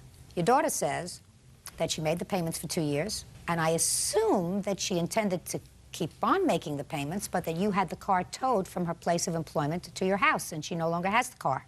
That is true. So then I guess a lot of this has to do with timeline. Why you're suing your child, I don't even want to get into. But you purchased the car when, Natasha? In September of 2002? May I see the paperwork? Do you have the paperwork? Yes, ma'am. May I see it, please? You want just the contract or just all of the paperwork? Here's the contract. Good luck. Yes, it's very small. It was faxed over. I couldn't find the original. What were your payments, Natasha? $188.57. And you made the payments from September 2002 until when? Until August of 2004. When was the accident? It was in September of 2004. And what did you do with the car? I left it at my place of employment, trying to get it fixed. I had made arrangements with a friend of mine that worked there, and he was going to help me get it fixed. What was wrong with the car? I ran over a tire on the freeway, and the extent of the damage, I'm not quite sure exactly. I know the radiator was busted. It was undrivable. I had to have it towed. And according to your parents, you let the insurance lapse on the car. Yes, I had. Why is that? Just making payments for other things, and I know that I shouldn't have, but it got lapsed. That was on my own fault. I let that happen. Now, you did in fact tow the car. Yes. Yes, I put it on a trailer and took it to my house. And then you went over to speak to her. Yes. Well, tell me about the conversation. I just asked her how she was doing and what happened, and she's told me she couldn't. She swerved trying to avoid a tire, and then she just kept driving the car because she didn't want to stop. Then I said, well, are you okay? She says, yes, I'm fine. Okay. And then I just went back to my work, and I was talking to my guys at work what to do with the car. And I said, well, I'll have to bring it over to my shop and check it out to see what really needs to be done. I had no knowledge that she was going to have anything to do with getting it fixed with anybody over there. Well, didn't you ask her? No, I did not at that time. Why not? I figured, well, I'll just take it to my house. That way I can take care of it, get it fixed, and we can get it back on the road. Mr. Lester, you just precipitously took her car away. You can't do that. The car's still in my name too, ma'am. You can't do that, sir. She said that there's no need to make the payments now that the car's wrecked. So she told me. No, you just made that up as you're going. No, ma'am. She, Did you say that to him? No, I did not. That's not what you wrote in your complaint, sir. You have the car now? Yes, it's in the garage. Very good. So I don't know what you're complaining about. I assume you're fixing it, right? No, I'm not fixing it. Well, I suggest you do. I can't because I didn't have the money. I suggest, Mr. Lester, that you fix it because you had a contract with your daughter. And you breached that contract when you towed the car without her consent or permission, without having a discussion with her, back to your home. Now, I don't know what else was going on between you and your daughter, but clearly that's not the way family treats family. Can I go ahead and say something? After we went ahead and had the car towed to our home, she made no contact whatsoever to go ahead and say, you know, what can I do? I know I didn't make the insurance payments. Why, I mean... I know I didn't make the car payments. Didn't make the car payments. Just a second. Don't say she didn't make the car payments. She did make the car payments. She's not obligated to make the car payments now that you have the car in your possession. The only reason I towed the car is because my boss, he gets upset when crash vehicles are in his parking lot. We couldn't leave it in that yard, and she wouldn't Then you have a discussion with your daughter. You just don't take it. She was not at work the next day. Mr. Lester, Mrs. Lester, you got a lot of excuses. I don't know what problem you have with your daughter. It has nothing to do with this car. Your case is dismissed. You have the car, fix it and sell it. That's all. Parties are excused. You may step back. Now, this is case number 474 on the calendar in the matter of Bankston versus Hultgren. Parties have been sworn in. You may be seated. Folks, have a seat. Miss Bankston, who are these people? This is April Hultgren, Bo's daughter, and my fiancé, Randy. And who is this? It's my fiancée, Tara Harris. Everybody brings a fiancé. What do they have to do with this case? Anything? She's seen some stuff and heard some stuff, and other than that, that's about it. Okay. According to what I read, Miss Bankston, he used to be a friend of yours or a boyfriend of yours? He used to live with me. Live with you as a boyfriend? Yes, ma'am. And then he went to jail? No, ma'am. He lived with me after he came out of jail. What year did you go to jail, sir? In January '92. And how old was April in 1992? 7. Who did she live with? When I was in jail, she was living with my mom and my dad. What happened with that? They died. When did they die? In '96, my dad died, and in '98, my mom died. What happened in 1998? She went to live with a friend of mine for a little while, and her mother come got her. After that, Mary went and got her out of a motel room. How old was she at the time, Miss Bankston? She was 13 when I took her. How did you find her in a motel room? She called me and told me she wanted something she hadn't eaten in a few days, and I took her something to eat. And when I got to the motel, it was a bad place for her to be. And so I took her with me, and I raised her until he got out. When did you get out? In 2001, October 2001. Were you in communication with Miss Bankston while your daughter was living with her? Yes, ma'am. And what did you tell her in this communication? Told her I appreciated everything she was doing for her. Who was supporting her at the time she was living with you? I was. When you got out of jail, Mr. Hultgren, where did you go? I moved in with Mary. Mary and your daughter? Yes, ma'am. Did you go to work? Yes, ma'am. Did you start supporting the household? I was pulling my share, ma'am. What was he paying for? He was paying like the electric bills, and I paid the house payment because it was my house before he came along, and he paid the electric bill and things like that. He was pulling his weight as long as he lived there. Yes, ma'am. Did you ever ask Miss Bankstrom how much she spent on your daughter while you were incarcerated? No. Why not? I don't have any idea why I didn't. Well, this lawsuit's very simple. It said that at some point you used her credit card after you got out of jail while you were living with her. You used her credit card. You told her you would pay for the bills on her credit card, and you didn't. And you owe her some money, $1,100. Right. So? She got me some credit cards off her account, and went and ate on them and done some stuff on them. I took my boy to World Series, Little League World Series up in Oklahoma on a gas card, and other than that, you know, I was paying them until I left. And so what happened when you left? I don't know, it wasn't a good scene. Did you leave with your daughter or without your daughter? I left without my daughter. So you left your daughter there? No, she wasn't living there at the time, I don't think. Where was she living? Living in another place. Where was she living? She was living with another friend of ours. Why? Her and her father did not get along, so she moved out of the house. Okay. Can I see the charges that he made? Yes, ma'am. Thank you. Would you like all the evidence? Or just sure.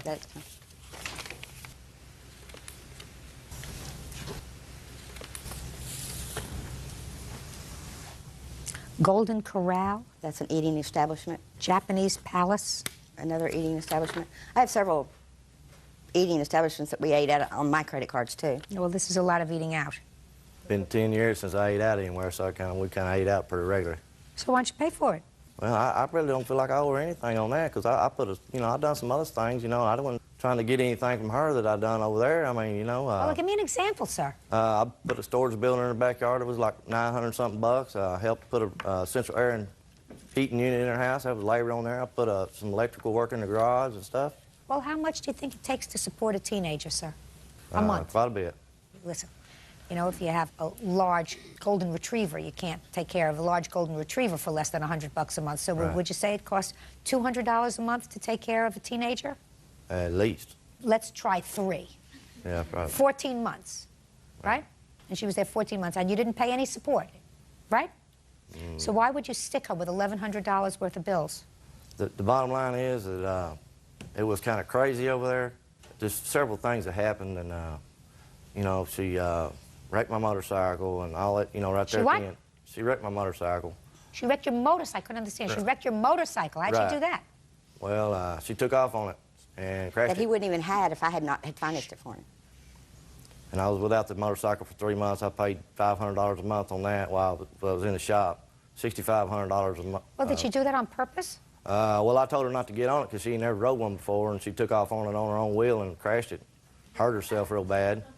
You know, and then right before I got the motorcycle, I was going to refinance the motorcycle because she kept hounding me about getting it refinanced, Because out of she her was on a name. loan. Right. Well, And, she asked you to refinance it because she didn't want to be on the loan. Right. Well, So that sounds right to me. Well, I finally did that, and the day I was No, he going to... didn't. Shh. The day I was going to refinance it, she called me and told me that she wasn't going to sign off on that loan until I give her $1,000. And I said, well, I ain't give me $1,000. And I went up there and traded it in and got it out of her name anyway. What a prince. This is your fiancé. Is there anything you want to say to me? Yeah, do I need to stand up? You do. I just have one comment, and that is whenever he went to refinance the motorcycle last year, he got his credit report and got it back, and it was about that thick, where he only had 4 credit cards in his name that he had gotten since they split up. Well, this had 18 open accounts on it. We're not talking about the charges for those. I know, but what I'm saying is... What's your name? Tara Harris. Miss Harris, how old are you? 32. You have children? 1. How old? 12. Who supports that child? Me and him support him, and I get child support. You get child support from the child's father? Yes. You get child support every month? No, ma'am. Every week? No, ma'am. How often? Supposed to get it every month. Yeah, and what happens? He's been living at my house. He was with his dad. He's been living with us for the last year. Oh, so And- before that he was living with his father? Yes, ma'am. Were you paying child support Yes, to his ma'am. father? How often? Out of every paycheck, weekly. Now, when you don't get child support from his father, does that annoy you? Yes, ma'am. And that child is biologically related to you. Correct. And biologically related to his father. How do you feel about somebody who doesn't feel any responsibility to somebody who supports their child for 14 months? She lived with me for 5 years before he got out. 5 years. And pays for clothes, doctor, shoes, vacation, everything else. And doesn't say, as soon as I get out, I'm going to start paying you back for whatever you laid out because I know that that's my responsibility. Think that kind of person has good moral fiber? Actually, I think Bubba does have good moral fiber. He just, you know, he didn't work for 10 years. He didn't have the money. Well, he does now. Yes, ma'am, he does, and he So greatly just a second. appreciates. Just a second. I don't care if he appreciates. You got to put your money where your mouth is, honey. Appreciating is not good enough. How could you say he's got good moral fiber? He's working now. And if his child was supported by a stranger for 5 years, and not only supported by, but nurtured by, stayed with, you know, took care of when she was sick, whatever else, you start paying that back. You start saying that was my obligation. And because I committed a crime doesn't mean that I don't have that obligation. So instead of not paying her support, now, I'm not talking about a year ago or 2 years ago, I'm talking about now. Instead of supporting your child, to whom he is not obligated in any way legally, you should send that money to her. She's not even suing for that money. I would love for her to do that. All she says is he used the credit card, $1,100, and that he should pay. Don't you think he should pay that too? Minimally. No, I don't think he should pay that credit card debt. You think he should pay her supporting his daughter? He's probably, yeah, I would say that he's probably responsible for that. Well, I she's know not that suing. She's not suing him for that. She says, I took that responsibility on myself, and I'm not even going to pursue that. I just want what he's supposed to pay me on the credit card when he left. You get my drift. Yes, ma'am. Good. Judgment for the plaintiff in the amount of $1,100. That's all. Parties are excused. You may step out. I felt he can buy other things. He can buy a new Harley, but he couldn't pay me $1,100 for for credit card bills that he charged up. What he'll go for? I mean, I don't know what I've done. If she wouldn't have been there, I don't know where she'd be, you know? He has somebody else, I have somebody else. We're friends. We have a daughter together. I'm just glad she's gonna get paid so I don't have to hear him argue anymore. I will never put nobody on my credit cards ever again. And now the next case. All parties in the matter of Fournier versus Cratterville, step forward, please. 22-year-old mechanic Timothy Fournier is suing his former live-in girlfriend, 18-year-old Laura Cratterville, for rent and for damage to his property. Laura claims she paid her rent in cash. Mr. Fournier, the defendant was your girlfriend. You lived together for a while. It is your claim she owes you some money for rent and property that you claim she destroyed of yours. The defendant says that she gave you money every week and that whatever property she had of yours she returned after she received a telephone call from the police. When did you and the defendant move in together, and what kind of property? We moved into an apartment on September 1st. And whose name was the lease? Both of ours. Have a copy of the lease? Yes, I do. Can I see it, please?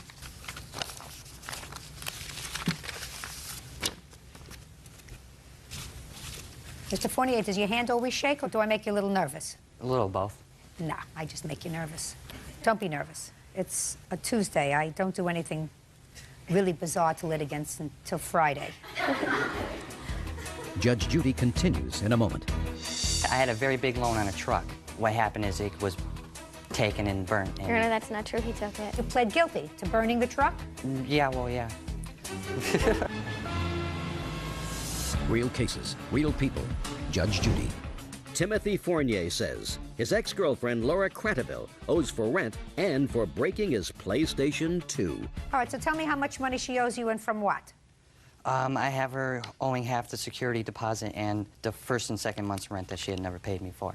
And that came up to... Well, did you get the security deposit back? No, because of the damages that she had made to the house. Did you pay any of the rent? Your Honor, the agreement was I'd give him $100 a week, and from the date we moved in until the date we left, I'd given him $100 every week, except the last week I gave him $60. Is that right? No. Well, how much did she give you? $15, $20 here for the odds and ends. Well, did you keep a record of what she gave you? Of what she gave me? No. Well, how am I supposed to figure that out, Mr. Fournier? I have no idea. But Me neither. But I did not... Me neither. When two children want to play house and then it doesn't work out, you come into court and you say, here, this is my problem, you figure it out. Well, that's not the way responsible people behave. Did you keep a record? No, Your Honor. When did you separate? The day we moved out, on November 15th. Tell me about it. We had gotten into an argument that spawned from an online, me talking online about certain people, and then it spawned into like this big giant argument where insults were thrown back and forth till finally we had decided to break up. Okay. And I was planning on leaving, so I called my mother so I could pick up my brother's truck. When I went down there to get my brother's truck, and my dad had met me to help me move all my stuff out. When I got there, the house had been ransacked and the door was left wide open. Can I see it, please? The door was not open, and the house was not destroyed, except from what he had taken with him. And that's what the apartment looked like when we had got back. You made a mess, madam. Your Honor, yes, you did. The house was a mess before Oh, we even no, no, no, broke no, up. no, no, no, no, no, no, no. You made a mess. You made a mess. Absolutely. What? It looks like all her clothes. A lot of things would look like they're ransacked and thrown around the house. That's the way the house always looked. No. No, it always really looked did. like that. No, no, no. That's the bedroom. We didn't have anything in there but clothes. We didn't have a bed. We didn't have nothing. Nobody lives like this. We did, except maybe a 14-year-old. We really did. Well, you should have been neater. Should have been. Okay. How did you get out of this lease? I'm curious. She had signed herself off the lease, so what I had done is I was claiming bankruptcy, so I added that to my bankruptcy. Why were you claiming bankruptcy? I put myself into a lot of debt. How old are you? 22. How did you put yourself in so much debt that at your age you have to declare a bankruptcy? I was charged with burning my truck and attempting to fraud. So then when I pled out, I couldn't claim it, so.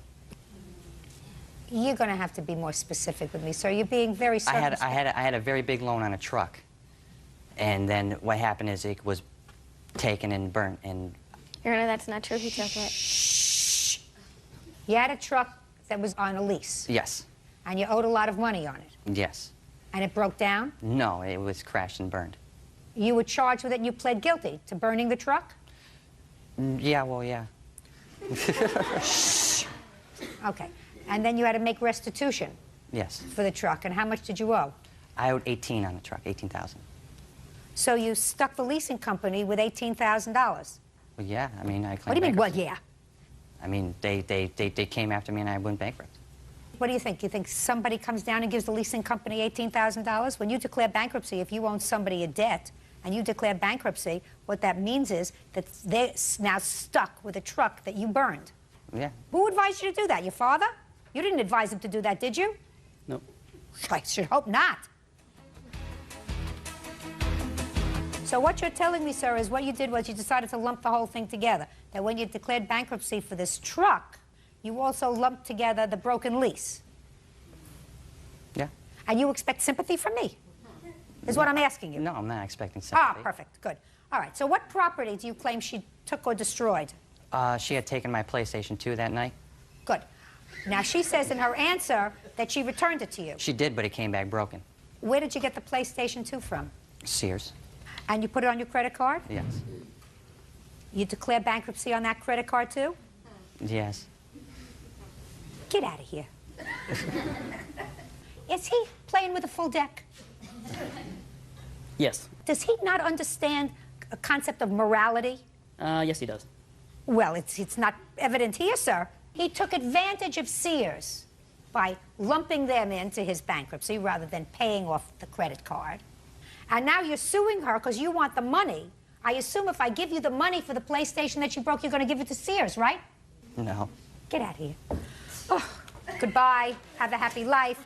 Dad, you got a lot of work to do. He's 22. Maybe still salvageable. Goodbye. These are excused. You may step out. That's case number 437 on the calendar in the matter of Mohajer versus Ramos. Parties have been sworn in, Judge. You may be seated, sir. Mr. Mohajer, according to your complaint, sir, you and the defendant had a relationship and have a child together. Yes, Your Honor. And while you were together several years ago, Miss Ramos didn't have sufficient credit to secure a credit card in her own name. You agreed to get one for her, and the condition was that she would make the payments on the card. You and the defendant were living together at the time, and when you broke up, she stopped making payments on the credit card, leaving you a balance of almost $2,000. You want her to make those payments. Yes. Plus, you have a complaint against her for harassment, which I will give you about 30 seconds to talk to me about.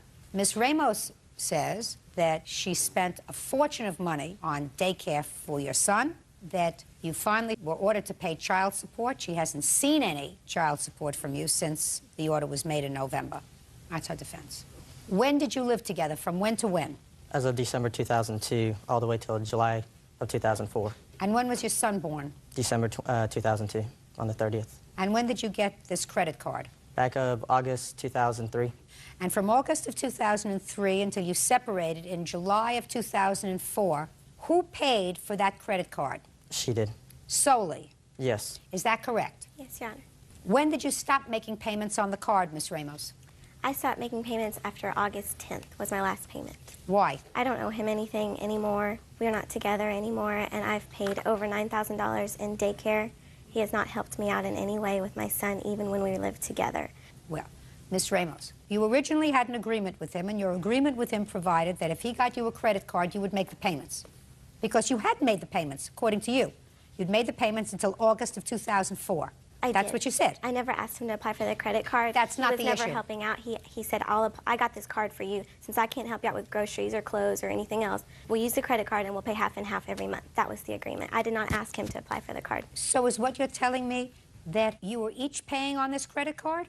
No, I ended up paying it because he's a car salesman and he never made enough money. He only had enough money to pay for his new boat. He didn't make that much money. Who did you live with? We lived with him and his father and his aunt. And So you lived in his cousins. home? Yes, with his family. Who paid rent? Often he would pay $500 a month to his father, but he didn't pay every month. Your Honor, I have text Just showing a it. second. Making excuses, Miss Ramos. If you made payments on this credit card from the time you got it in 2003 until August of 2004, then that supports the plaintiff's statement that you agreed to make payments on this credit card. The charges on the credit card were purchases that were made for myself, for him, and my son. All the stuff was stuff for the three of us. That was when we were together, and now that we're not together, I don't see how he can come back and sue me for stuff. Let me see the bills on the credit card, please. While you were living with the plaintiff, what other household expenses did you pay for? I got the groceries. Okay. And the clothes for my son, and the bottles, and the formula, and all Okay. that stuff on the credit card, and I paid it every month. Okay. I paid for daycare. Just a minute. What are these charges for American Furniture Mart in Dallas, 363? What is that? That was furniture when I needed to move out from his home. I had to buy furniture for my new apartment with me and my son. So you expect him to pay for that? I actually made a payment after that on August 10th for $400 to cover that. Well, that doesn't cover the $306 and $363.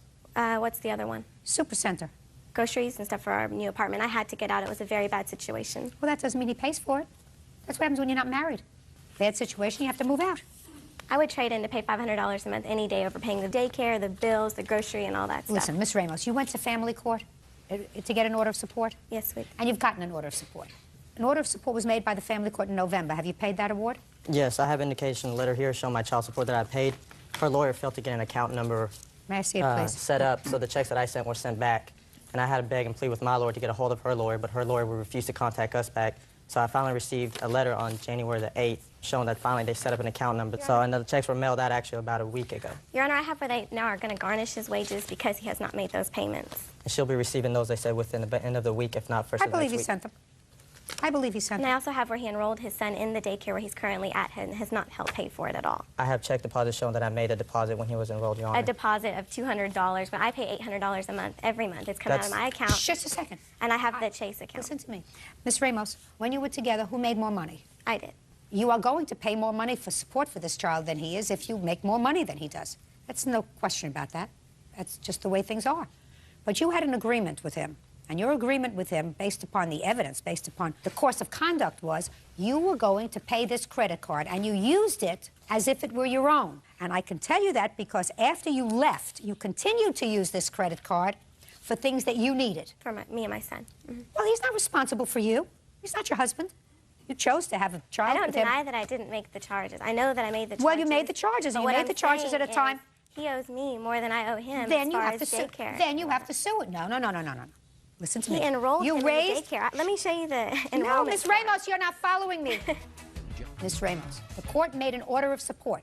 The order of support was what the court believed was consistent with your individual income and the needs of the child. You have a right to appeal that judgment if you like, but what you cannot do is resort to self-help and say, well, I didn't get what I wanted in the child support hearing, therefore I'm not going to pay this credit card anymore, when you made an agreement with him to pay the credit card, and you used the credit card as if it was your own. And you did use the credit card as if it was your own because you used it after you moved out of his home to buy things for your new home. But it's not $1,700 in charges. The other charges were stuff when we were together and stuff for the three of us. And what I'm the telling... agreement was we were both going to pay for that stuff. No, and I don't believe that. I believe that he paid for certain things. Now, I'm speaking. Hey, I'm speaking. I believe that he paid for certain things in the house, and you paid for certain things in the house. He paid the rent, and I assume he paid other fixed expenses, and you paid for food, and you paid for clothing for the child, and you paid for the daycare. So he's paid nothing for his son. Judgment for the plaintiff in the amount of $1,800. That's all. I see I'm not getting to you. That's all. Parties are excused. You may step out. I think he's very jealous. We just separated, and now that I've moved on, I've gotten married. She's a teacher. She's teaching fellow kids out there this kind of responsibility. It's kind of sad. He hasn't helped at all. The only reason she left because I gave him too much attention. Didn't give her enough attention. It's like super dad, you know? He gets all the benefits of being a father. He gets to see him half the time, and then doesn't have to pay a dime. Let's be nice. And now the next case. All parties in the matter of Johnson versus Simon. Step forward. Operator Sharon Johnson is suing her daughter, 26-year-old homemaker Celicia Simon, for an unpaid loan when she fell on hard times. Sharon claims Celicia is trying to call it a gift. Miss Johnson, this is your daughter, and it is your claim that she owes you for some rent when she lived with you for 3 months. Yes, ma'am. And also a loan of $2,500. Is that right? Yes, ma'am. Quite frankly, Miss Johnson, I'm not so interested in the rent that you claim she owes you for the 3 months that she lived there. You indicate in your complaint that your daughter and her children needed a place to live. They moved in with you. She agreed to give you $300 a month. She didn't have it at the time. She stayed with you for 3 months. That's $900. And subsequently, you all decided that it would be best if she and her children had their own place to live. She needed rent, first class, and security. I don't know what it was. So you gave her $2,500. According to you, it was a loan. I'm going to stick with the $2,500 because when your daughter and her children need a place to live, you don't say, you have no money, but I'm going to charge you $300 for rent. You'll give it to me when you have it. That's not what a mother does. Do we understand each other, Miss Johnson? Yes, ma'am. Good. So now let's deal with the $2,500 loan. Tell me when you gave her the loan and what it was for. I gave her the loan at the end of November of '03, and it was for to help with either down payment or something concerning on a place that her children and her husband were going to move into. When she was living with you, was her husband living with you also? Yes, ma'am. Okay. Do you have a house? Yes, ma'am, I do. How large a house is it? It's a 3-bedroom, 2-bath. And it was just you living there? No, ma'am. Who else lives there? Myself, my husband, and my 2 sons. You work? Yes, ma'am, I do. Your husband works? Yes, ma'am, he does. What about your 2 sons? One of them is in college, the other one is working. Okay. How many children do you have? I have 2. And why did you have to move in with your mother? I fell upon hard times. I lost my job. And what about your husband? Did he lose his job too? He was in between jobs. What kind of work do you do? I do phlebotomy work. I draw blood. And he? He's a crew member at a fast food restaurant. How old are your children? I have a 5-year-old and a 3-year-old. How long have you been married? I've been married 3.5 years. Okay, your mother gave you $2,500, is that right? Yes, ma'am. Did you discuss with her paying her back? No, ma'am. That's not true. Go ahead. Before I loaned her the money, things were getting tight at the house, and she said she had found a place because she borrowed some money. I asked her how much. She said $2,500. I said, okay, well, how are you going to pay me? She said, well, Mom, you know, I'll get my income tax check in February, and I'll pay you then. I said, okay. And then a few days later, I went to the bank, got a cashier's check, and loaned her the money. Did she get her income tax check? She said she did. When was the first time you asked her for this money back? It was in March, because February, she wasn't returning any calls to me. Tell me about the conversation. Well, when I caught up with her, I said, Cece, where's my money? Mom, I'm going to go in and give you the $900 back. No. Where's all my money? I want my $900 and I also want my $2,500. $2,500? I thought that was a Christmas gift. I don't think so. I can't just give away $2,500. And so it was like, but Mommy, no, I don't remember. I remember us making an agreement. You and I, your husband stay in the background like you always do, since he's always on a vacation. So when are you going to get my money? I'll talk to you later on. And when she hung up, that teed me off. So then I tried to take it to court. Judge Judy continues in a moment. Over the course of time, I have given loans, spent loads and loads of money on my children. I would never, ever sue them. Never. Real cases, real people. Judge Judy. Sharon Johnson says her daughter, Celicia Simon, owes for a loan to pay her bills. Celicia insists the money was a gift. You have 2 brothers. Yes, ma'am. You know that your mother gave them Christmas presents? Yes, ma'am. Did you discuss that with your brothers? Yeah, like, you know, just when brothers and sisters get together and they discuss Well, what did it. you talk to them about?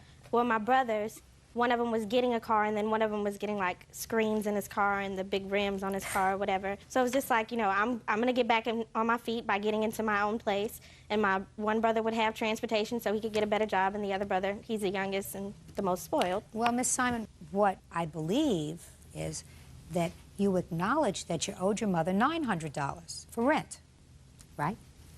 I think that I was thankful for my mother giving me and my family a place to stay. I wasn't able to compensate her. What your mother said was, when she spoke to you, you said to her, well, I know, Mom, I know I owe you the $900.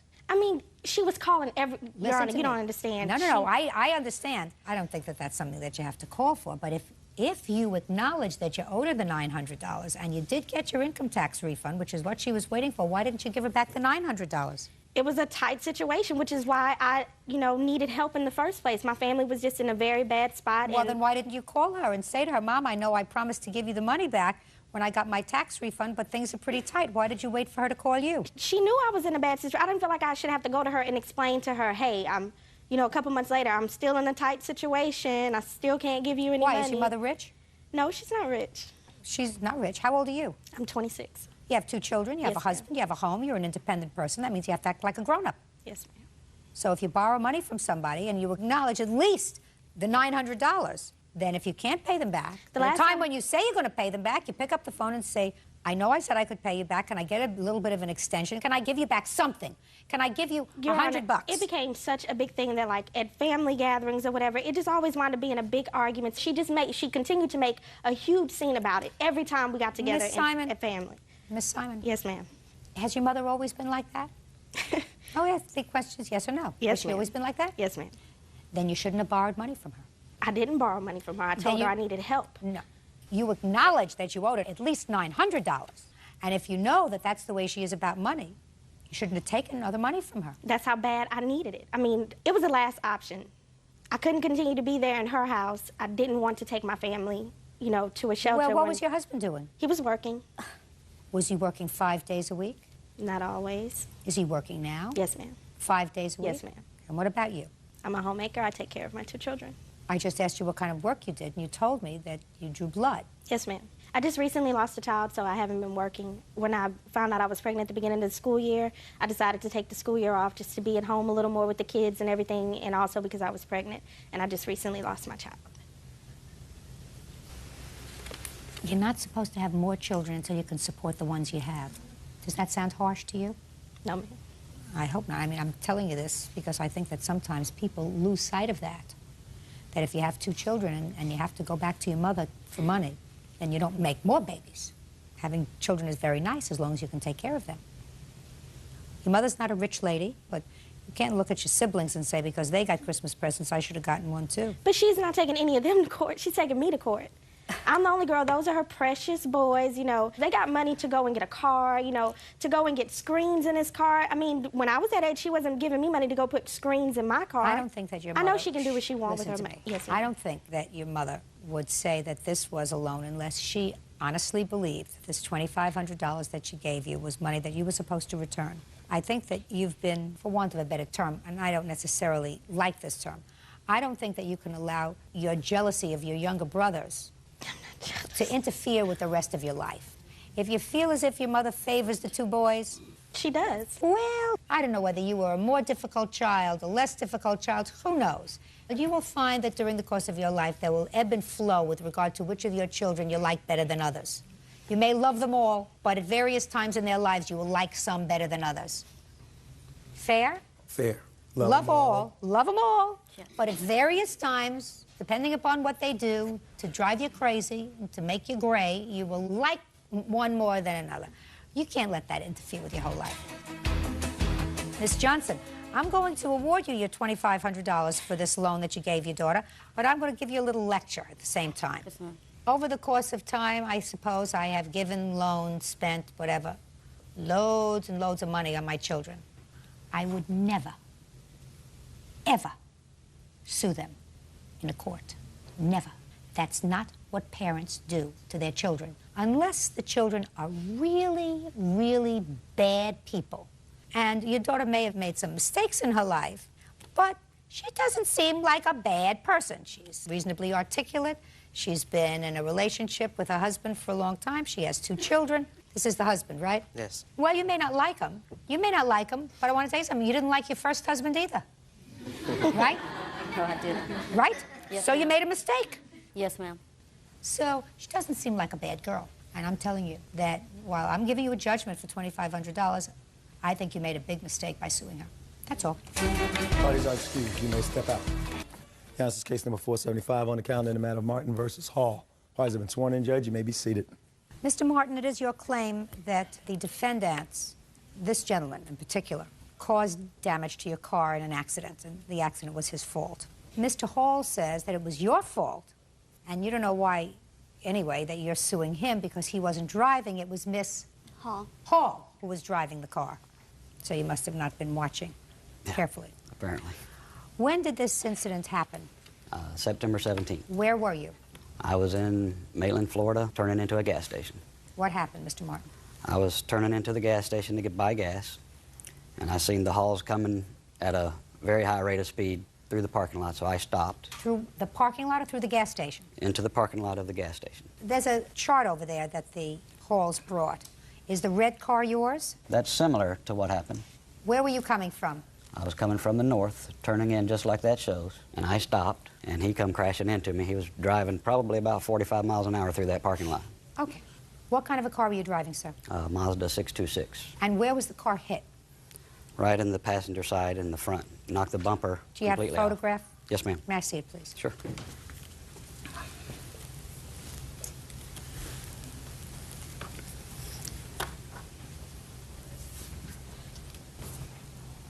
Is there damage to the hood? The bumper was knocked completely off in the hood, and all the lights were knocked out in the grill. All right, now what happened after the collision, sir? After the collision, I started to call the police, and Mr. Hall came over and said, "I'm sorry, I didn't see you. Please don't call the police. I'll have someone take care of your car for you." But my car was not drivable. So I proceeded with calling the police, and then I observed Mr. Hall removing the license plate from the car. From whose car? From his car. So when Yes. the police got there, I told him that he had taken the license plate off of the car and put it in the trunk. He went and found it, and then they claimed that Mrs. Hall was driving, but that is definitely not the case. So the police officer ticketed him for removing the tag from the car because that tag did not belong to their car, and then ticketed her for driving with no insurance and for careless and reckless driving. On their statement that it was Mrs. Hall who was driving. That's what they're claiming, yes. But it wasn't Mrs. Hall who was driving. No, ma'am. It was Mr. Hall. Mr. Hall was driving. And on page 2 is the correct diagram. It's very similar to that, but it shows my car in a straight line, not in an angle like that. Why did you take the plate off the car, Mr. Hall? Because the plate did not belong to that car, Your Honor. Why not? Because we put it on the car to transport the car to a sale lot to put the car up for sale. Well, where were you coming from, Mr. Hall? We were going from our residence to the gas station. We were putting gas into the vehicle and then taking the vehicle up to put it up for sale. Where were you taking it to put it up for sale? Literally 2 blocks away from there, which is also just a couple blocks away from our residence, Your Honor. Well, Mr. Hall, that doesn't make sense, sir.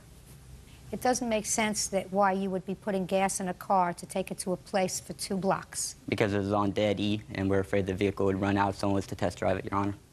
Huh. When did you buy this car, sir? A few weeks before that, Your Honor. From whom? I You're don't looking remember- down at your feet, I sir. don't remember the name, the gentleman's name, Your Honor. Did you have a bill of sale for it? No, ma'am, not on me. Did you have it then? No, ma'am, I did not. You're pretty slippery, sir. Show me where your car was hit, sir. Yes, ma'am. Which is your car? The blue car, Your Honor, is our car, Right. I got it. and our car was hit Now- right where the highlighted spot is. I see it. But you passed the gas tank, sir. Did you put gas in the car already? Yes, ma'am. Who put the gas in the car? I believe I did. And I ran I it want aside. you to think. I want you to think. Who put the gas in the car? I put in the gas, Your Honor. Do you have a license to drive a car? I do, yes, ma'am. Did you then? It was suspended, Your Honor. So the answer is you did not have a license to drive then. No, ma'am. So you had no license, no registration, no insurance. Yes, ma'am. So there would have been a good reason for you to lie to the police and tell them that your wife was driving when you were driving. There would have been a reason and a motive because you would have been taken in There would if you have were been. driving on a suspended license. Isn't that correct, sir? Yes, there's also a reason why I let her drive, because she is legal and not suspended. Listen to me very carefully, sir. On your best day, you're not as smart as I am on my dumbest day. I understand, Your Honor. Good. My question to you was, there was a reason for you to lie to the police, to tell them that your wife was driving the car. There would have been a reason because you had already had your license suspended, right? Yes, ma'am. For what? For not paying a seatbelt ticket, Your Honor. Baloney. Now, where did you get the license plate from, sir, that you put on this car? From one of our other vehicles. How many other vehicles do you have? 2, Your Honor. Who insures them? My wife and I do. With what company? Progressive, I'm sorry. And were the other 2 vehicles insured at the time of this accident with Progressive? Yes, ma'am. May Why not have been, was- what? Excuse me, Your Honor. May not have been with Progressive. Progressive is our current one, I believe. Well, why don't you tell me, sir, because it's very easy to check. Why don't you tell me, what was the other company that you were with back in September that insured your other 2 cars?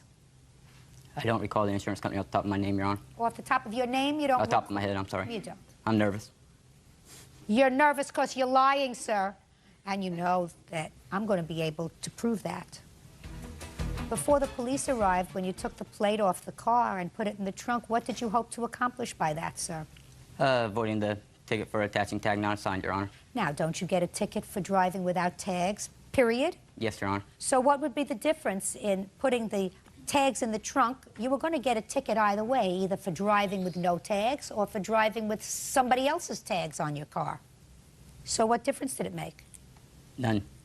Except to try keep him from getting a ticket. Well, don't you think people get tickets, sir, when they drive without license plates?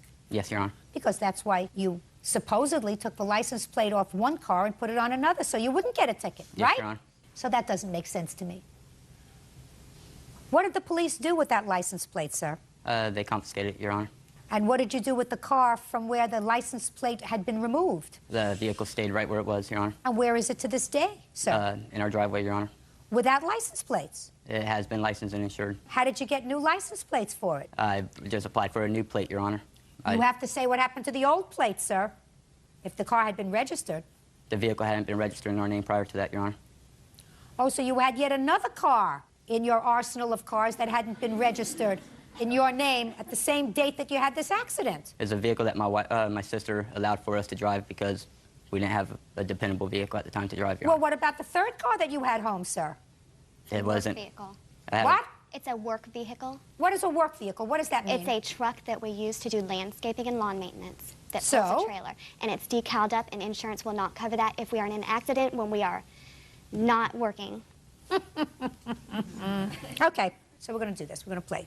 At the time of this accident on the 17th of September, 2004, who had a driver's license? Raise your hand. At the time of this accident on September 17th, 2004, who had a registered vehicle?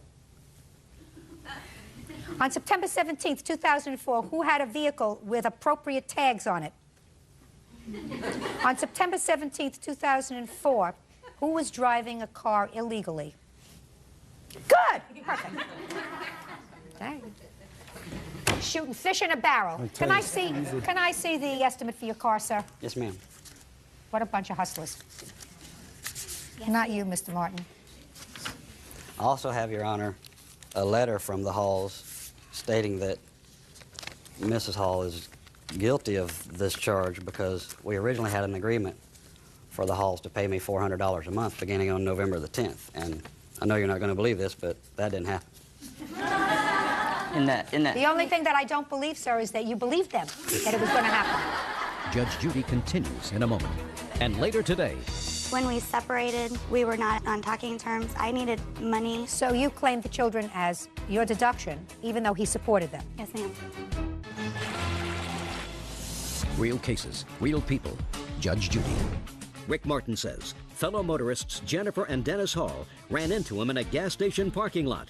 Rick claims Dennis was the driver, but after the accident, he switched places with his wife. I have a net total of $2,966.35. Is that your estimate? That's the estimate to fix the rest of the damage. I've already spent over $2,000. You have those bills? Yes, ma'am. I'd like to see them, please. In those estimates, Your Honor, he's also trying to recoup, he's trying to double charge for repairs that he made once originally on his first repair bill. And I have a listing of those if you'd like to see And it. then he's trying to get the same repairs covered again on his estimate he previously handed Are you trying to do that, sir? No, ma'am. Did you have a deductible on the car?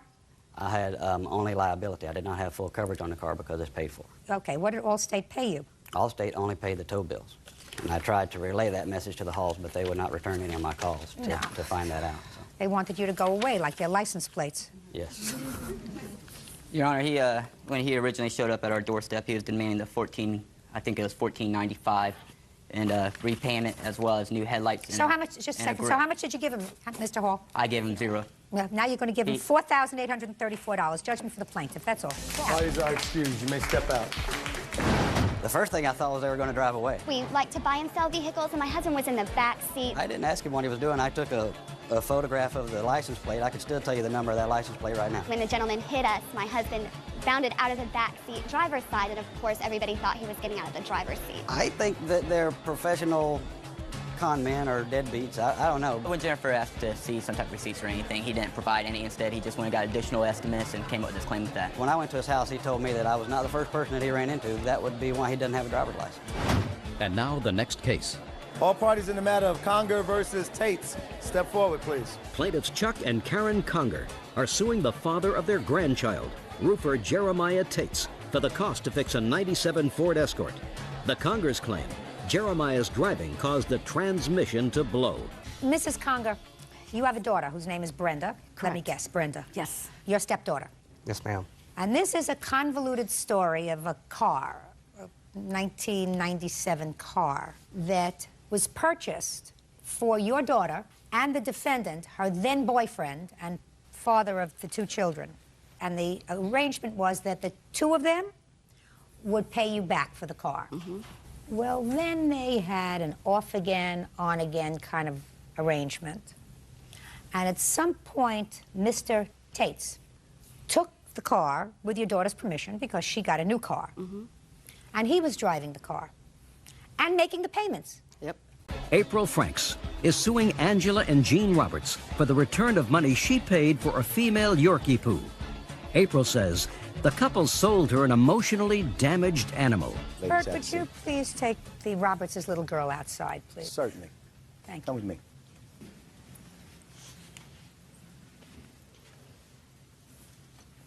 Miss Franks, you purchased a dog, I assume this dog, from the defendants. Yes. You called them within 24 hours telling them that the dog had some problems. You wanted to return the dog. You ultimately did return the dog. You want your money back. Yes. The Roberts seem to believe that they had no responsibility with regard to the dog's condition that you found that was intolerable for you. And they said that they sold the dog, I assume, as is. This is what you get. Mrs. Roberts. From a breeder in Tupelo. A breeder? Yes, ma'am. When? It was the end of November, 2007. Do you have the date? Not the exact date. Was it after Thanksgiving? Yes, ma'am. So let's give it a date of the 28th of November. And I assume you bought the dog because you have one young child? Yes, ma'am. Did she go with you to the breeder? No, ma'am. You and your husband went? Just my husband. You went? Yes, ma'am. How many dogs did the breeder have for sale? I have no idea how many he had to sell. I think 2. And this is the How many did you see? I met him in a town in between where we lived, and he just brought Carly here. So you didn't go to the breeder's house? No, ma'am. So you don't know where he got the dog from? No, ma'am. Did you find this person on the internet? No, in an ad in the trade winds paper, a sales paper that we have in our area. And he told you he had a dog? Right. And don't come to my house, I'll meet you halfway, or I'll meet you someplace. Right. And they gave you the dog. Did he tell you how old the dog was? Yes, ma'am. How old did he say? At the time, she was 18 months. And how much did you pay for this 18-month-old dog? $200. Did he say why he was selling an 18-month-old dog? No, he didn't. Did you discuss this with your wife before you went? I spoke to the gentleman on the phone about her. And what did the gentleman, I'm just curious, so even though I'm not taking this for the truth of it, I'd like to know what the gentleman told you about this dog. He told me that he had 31 dogs, and he was trying to downsize on some of his dogs, and that she had already been bred once, and she had 6 puppies at the time, and he thought it was too many for her, and he was going to sell her and her sister. And he was originally trying to sell both of the dogs, her and her sister. I do not know anything about the other dog. And I told him that we were only interested in buying 1 dog instead of 2, and he said that he would split them up and sell her to us. And we did discuss whether to come to his house or not, but he decided that he didn't want you at the house if it's in fact true that he had 31 dogs. Probably. Probably. Did he want cash or a check? We just gave him cash. That's all we had. Of course. So you gave him cash, and then you bring the dog home, and what happened, Miss Roberts? She was nervous dog. She shook for probably the first month we owned her. 1 month she shook? Yes, ma'am. And after about a month, when we were around her, she stopped shaking. But the only thing that she ever did the entire time we've ever had her is just sit in your lap. Even after sitting in your lap for a long period of time, she wouldn't indicate that she would want to get down and go eat. We'd have to take her back there to the room we keep her in at night. And she'd eat and take care of her business, and then after that, she would scratch on the door, give a little bit of a whining whimper, and want to come out and sit back in your lap again. We tried to get her to play because we did buy her for my 9-year-old. She wanted a little dog to play with, and she's just not a playful dog. She's just a lap dog. So she's probably from a puppy mill. Well, when we took her to the vet, that's what he said. He said that either being in a kennel, he said either being in a kennel, caged in a kennel, and probably came from a puppy mill. Yes. So what did you do? Well, we held on to her for a little bit longer, hoping that maybe she would come out of her shell a little bit and play. And when we were convinced after about 3 months of owning her, she was not ever going to be the playful dog for our daughter that we thought. she's almost 2 years old. Yes, ma'am. And after that, we decided that what we would do was try to sell her so that we could take that money and buy a playful puppy for my child. So you put an ad in the paper? Yes, ma'am. And what did the ad say? It's right here. What does it it say? says, CKC Yorkie Poo female, small dog, approximately 1.5 years old, 5 to 6 pounds, good health, mostly house trained, 400, call my husband, and our phone number listed. That's not the ad that I responded to. Can I see the ad that you yes, it's right responded here. to? It's highlighted in pink. I was in Columbus only. Yorkie Poo, CKC, I don't know what that means because they're not AKC registered because she's a mixed breed. Yes, ma'am, it's Continental Kennel Club. Approximately 1 year old. Which she's approximately. Do I look like I'm needing help from you? No. Approximately 1 year old, mostly housebroken, good health, small, 5 to 6 pounds, $400. Ask for Jean. Is that you? That's my husband. That's you. Well, that's the ad. Trade Winds Classified. This one is the Trading Post. We did take one out in the Trading Post and the Trade Winds. This is the one she responded to. So immediately your ad is wrong because the dog was not a year old. I guess so.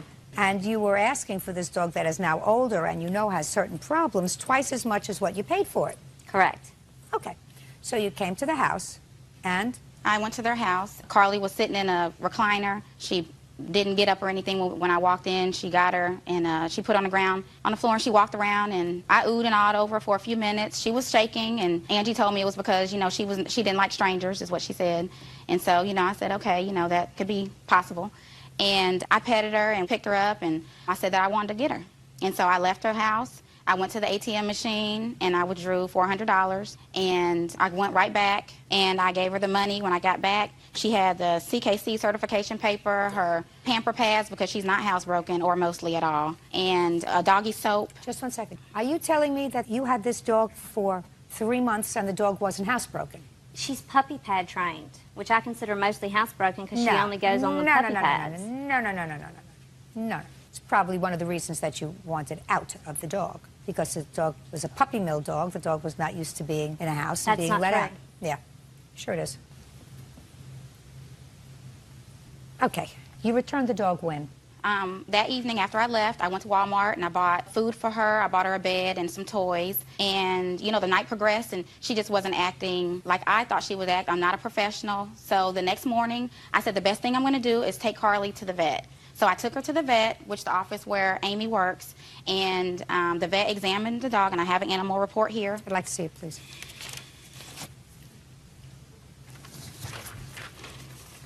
As well as the invoice. On February 26, 2008, I examined the above-listed animal because of a complaint of severe emotional issues.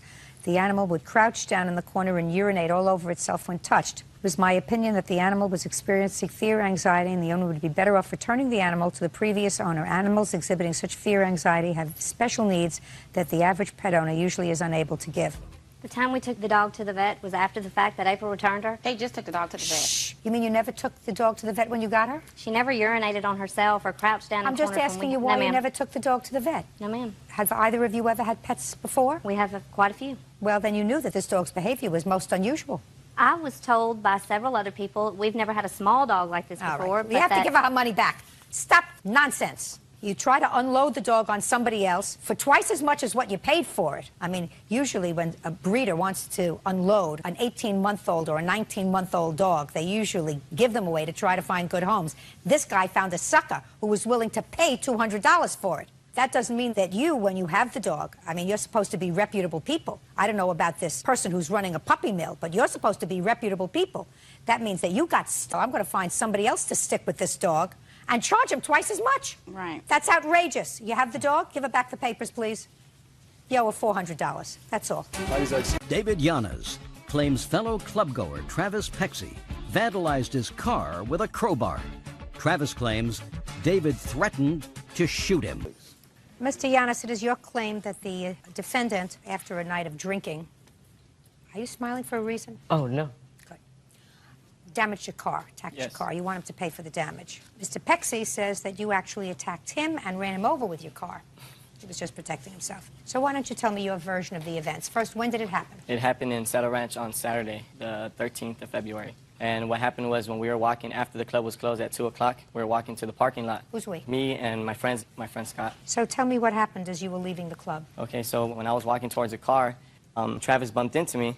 And when I said, like, you know... Did you know him before? No, I didn't know him. That was the first time I ever seen him. He bumped into me, and he just started, like, cussing at me, like, saying, you know, what the F, and this, what's your problem? And I was like, what? And, you know, I'm way bigger than Travis. I was like, man, get out of my face. So then he walked up to me even more aggressive towards me. So when he walked up towards me, I didn't want to hit him. So I grabbed him in a headlock, and I was holding him in a headlock, and then one of his friends were coming up to me. And I was like, you know, it was me by myself at the time because I didn't see my friends there. I was like, man, tell your friend to get back. So when I was holding him... Are you thirsty already? Sorry. When I was holding it, I told his friend, get back. You know what I mean? I was like, I don't want to start anything with you guys, get back. So that's when Scott showed up, my witness right here. He showed up, and he's like, come on, man, let's get out of here. So I pushed Travis towards his friend, and that's when the other guy, Andy, came, and he's like, come on, let's go, it's not worth it. So I was like, all right, let's get out of here. So I sat in the back seat, Scott sat on the side next to me, and then Andy was driving. Andy was the driver. And we were parked, like, you know, with the front end facing out of the parking. So when we tried to get out this way, his friend stood in front of the car. So what Andy did is he came back, and then he went that way to try to avoid him, to get away from him. But in the parking lot, you can only go down one way. You know how the on-ramp is at City Walk? So Do I know? No, but I can sort of imagine you. All right. You're explaining it very well. Okay, so we ended up going in a big circle to come out in the same downward on-ramp where he was still at because his car was like kind of by there. So he comes out, and I guess that's when Scott saw him when he came out, and he threw a crowbar at the car. Just a second. Did you see him throw the crowbar? No, I didn't see him. Your last name, sir? Lauby. Mr. Lauby, you were sitting in the front passenger seat? No, the back driver's seat. Okay. Who was sitting in the front passenger seat? David. I was sitting in the back, Your Honor. Alone? Yes. Andy was driving and David was shotgun in his car. Because I just jumped in the back and he got in the front. I don't remember that really. Okay. Tell me what you saw. So when we were coming down the off-ramp, I looked, and out the corner of my eye, I see something being thrown. So I looked, and then I just ducked because the window was right there, and a crowbar hit the back quarter panel of the car. And then that's when we just took off, and then we ended up getting pulled over. Perfect. Sit down. Thank you. What's next? Okay, so now when we're leaving City Walk and we get down by the metro station, which is across the street from City Walk, we get pulled over by a sheriff. He pulls us over. He takes us out of the car one by one. He starts asking us questions like, do we have weapons or anything like that? And I was like, no, you can search me and my car's clean. You know, he searches everything. What he does, he puts us in 3 separate cop cars. Then he takes me out of the cop car and makes me stand next to my car. And that's when a security vehicle came, I guess, with Travis to identify me, to point me out. So the sheriffs go and they asked us to go back to the substation to write a statement. And you went back in police cars to write a statement. And they left my car there. So when we're in the police station, I'm writing my statement. He says, okay, I'm going to believe you. And he lets me go. And Scott was still being asked questions, so I got to leave before him. And I was so worried about my car that I went before anybody else to go get my car.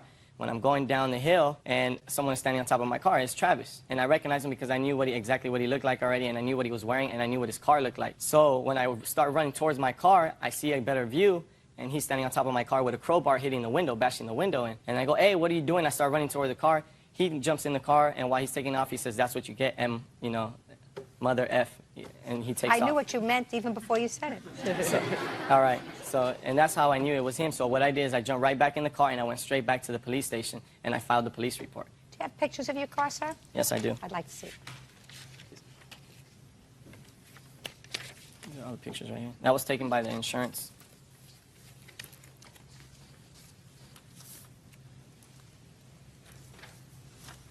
Did you have the car fixed? No, all I could afford was to fix the windows, so I just fixed some of the windows.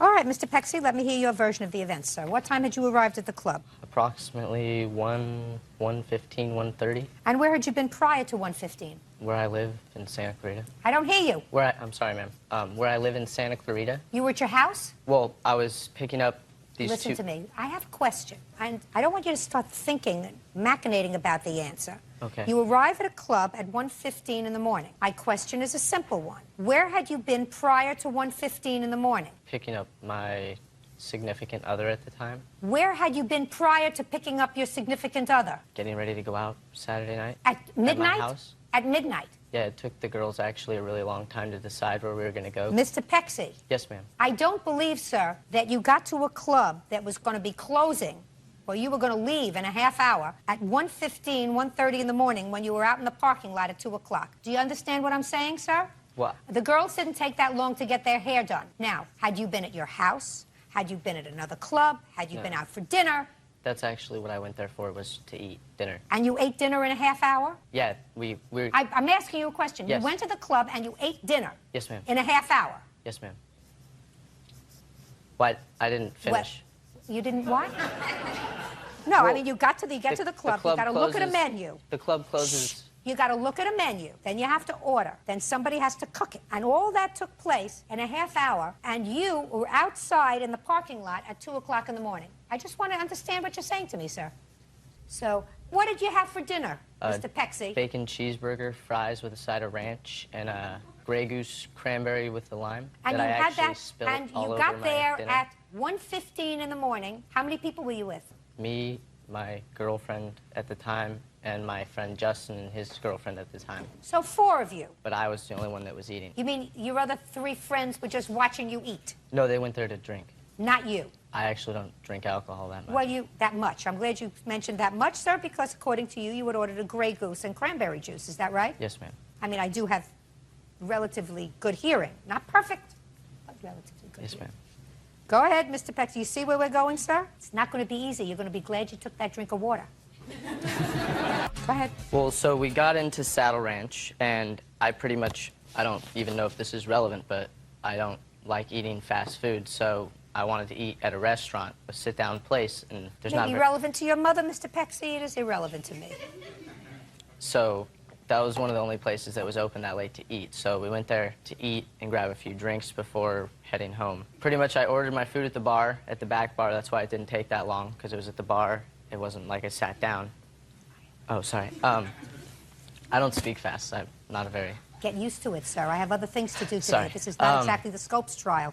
So I spilled my drink actually all over my dinner on the way to the table, so I actually didn't really get to eat most of it because it was soaked in my drink. And as I was finishing, they escorted us out of what? my meal. Well, I thought you couldn't eat your meal because your drink spilled on it. Well, I mean, I had drove all the way down there for food, so I just salvaged what I could, I guess. I'm trying to salvage the rest of your case, sir. Could we move on, please? So they kicked us out at 2, and we were walking to the car. It was raining a little bit, so I gave my sweater that I was wearing to one of the girls because they just had dresses on. You mean they got all dressed up to go to a place for 45 minutes to watch you eat? Yeah. Go ahead. They're very high maintenance. So. Go ahead. No, you're high maintenance. They're not high maintenance. If 3 people are watching one person eat, and they have spent an evening getting ready, because according to you, it takes them a long time to get ready. Yes, ma'am. And the entire evening was spent watching you eat a soaked hamburger. They're not high maintenance, sir. You are. Well, I know I am.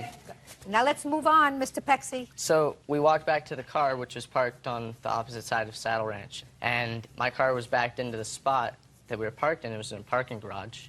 And everyone was getting into the car, and I was the driver because I was sober, because I don't drink. He drank cranberry. But I guess you could say I did consume alcohol. So I was getting into my car, with the door was open, and I was facing inward to put on the sweater because it was cold and raining. And So you took it off the girlfriend? yes, ma'am, after everyone had gotten into the car. Move on! And then as I was putting my sweater on, a person approached me, and, well, actually, like a car, a black BMW pulled up, because I was faced out, pulled up approximately like 2 spots up the garage for me. And I was standing, getting my sweater on, and somebody came and tapped me and was like, hey, I need to talk to you. And I looked over my shoulder, and it was a person I had never seen before, and it was Mr. Giannis. And I replied to him like, excuse me, I do not know you. You know, what do you need to talk to me about? And he more aggressively then said, I need to talk to you right now. He might have cursed, but I don't really feel the need to use that language. And then as he did that, he kind of twirled me so that my back was to him and grabbed me with his left arm around my throat. And my friend in the car thought that he knew me and that he was just kind of like messing with me like, hey, yo, what's up, how you doing? But it actually turned out that he was trying to choke me out unconscious. And once he figured out that, oh, this guy's not messing with him, he's actually choking him, then my friend got out of the car. And at that time, I was trying to like get breath back into my lungs. Mr. Giannis yells at my friend, yo, this is a jack. I'm gonna kill this fool if you come near me. And he reaches into his waistline. And I was just kind of like, oh my God, is he really gonna shoot me? So I kind of reached back to where his hand was because he was still choking me. And I reached back and there wasn't anything there. And so I looked directly at my friend and I said, hey, he doesn't have a gun. And then he pulled his hand out of his waistline and put it to my head like this. And I was just thinking to myself like, what?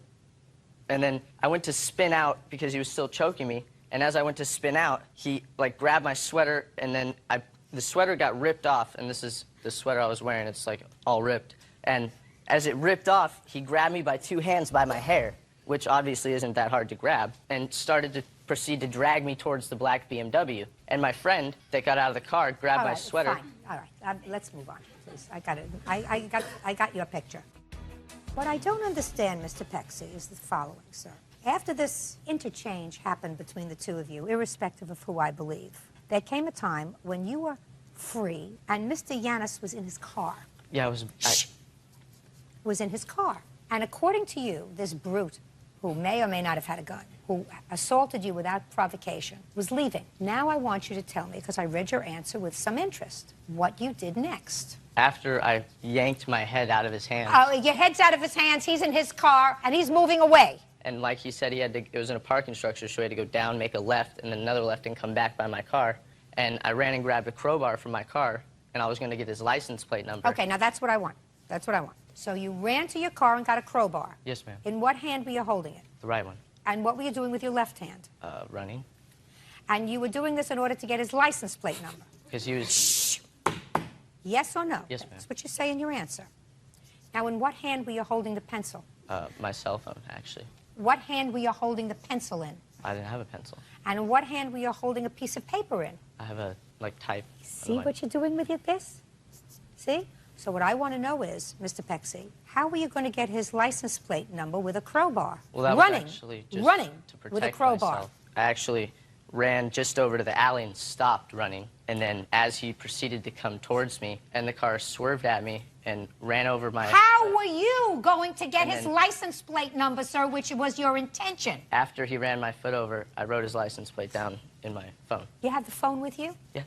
I don't Show have me the his number license in. plate number in But your phone. I don't have it in here, but I could show you, things to write. No, no, no. I want you to show me his license plate number that you wrote down in your phone. I don't have it, actually. Now, moving on from your taking the crowbar and smashing his car, Yes, ma'am. you did not, in fact, go to the hospital that day for your foot, did you? No, the EMTs came. My question is, Oh, you no, I did not didn't. go to the hospital about your run-over foot, Like in an ambulance? like in an anything, Oh, no. like in a car, Yeah. anything. You didn't go to the hospital. No, ma'am. And he's driving a BMW, Yeah. pretty heavy car, to run over your foot. Yeah, I've got strong bones. Okay. Now, after he rode over your foot, I want you to tell me what you did to his car.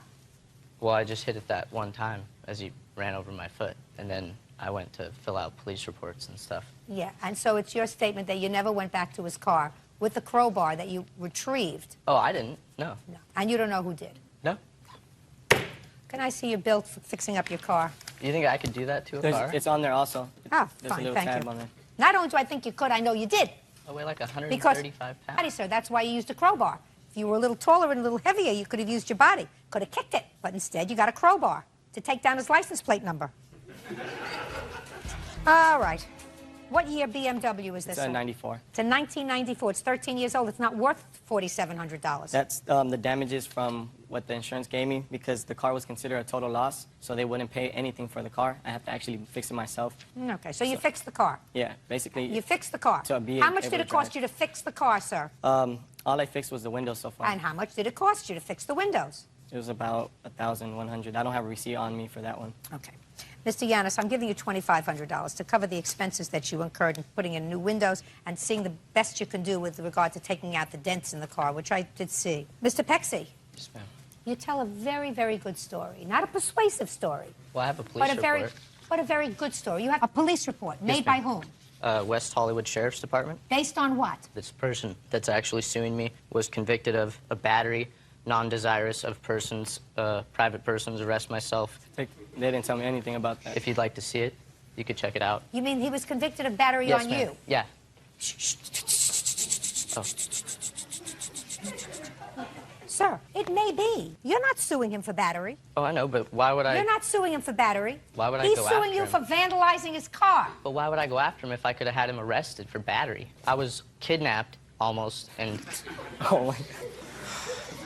You're going to pay to fix his vandalized car, sir, which there is no question in my mind that you did. There is also no question in my mind that you precipitated this argument in the parking lot that day, not him. Because if you think that I believe this cockamamie story that you told me about getting to the club at 1:15 to have a hamburger while your three friends watched you after dressing for 2.5 hours to go out for an evening, I don't. Thank you very much. Parties are excused. You may step out. Nathan Heater says ex-girlfriend Rebecca Titus had him falsely arrested for physically abusing her. Rebecca claims he kicked her in the stomach during her pregnancy. Mr. Heater, the defendant used to be your girlfriend. Yes, And according to your complaint, she had you falsely arrested for domestic violence. correct. Ms. Titus says that she did call the police. She had you arrested for domestic violence, and that's because you hit her. Correct? Yes. This incident happened on what date? July 28th. Now, Ms. Titus, I am correct that At one point in your relationship, you found yourself pregnant. And you told Mr. Heater that he was the father of this baby and that you miscarried. Is that what happened? But it turned out that he was not the father of this child. It could have not been his. Right. And then you renewed your relationship again briefly. But that's all it takes, Mr. Heater. A brief moment of stupidity, and Miss Titus told you she was pregnant again. And according to you, you said, listen, I didn't know about last time, I don't know about this time. I don't want to have anything to do with this baby until I take a paternity test. Actually, what I told her was that I would help her out as long as I would be repaid if the baby was not mine. You didn't discuss that with me first. I would have told you that that was a very bad idea. However, on the evening of the 28th of July, according to you, and according to Miss Titus, she called you and wanted to come over to talk. Actually, he called me. Yes. What did you call her for? I thought that she had a doctor's appointment regarding the baby the previous day, and I just called to see how it went. And what did Miss Titus tell you? She said that I was wrong about the date, that I believe it was the next day, and that she would like to come over and speak to me. And I said, I don't think that's a good idea. We speak face-to-face, that we should speak over the phone. And she said that she didn't want to speak over the phone. So Mr. Heater told you not to come over? Well, you no. acknowledge that. He said he didn't want to talk to you in person. He said that he didn't want to talk to me, but eventually said that it was okay for me to come over. Did you tell her it was okay to No, come I over? did not. No, I don't believe that. It's not what you say in your answer, and I don't believe that. He said he didn't want to talk to you in person. He thought you should discuss whatever you had to discuss over the phone. But you went over there anyway. What time did you go over there? About 12:30 in the afternoon. What did you want to discuss with him? I wanted to talk to him about the baby and about how things were going between us.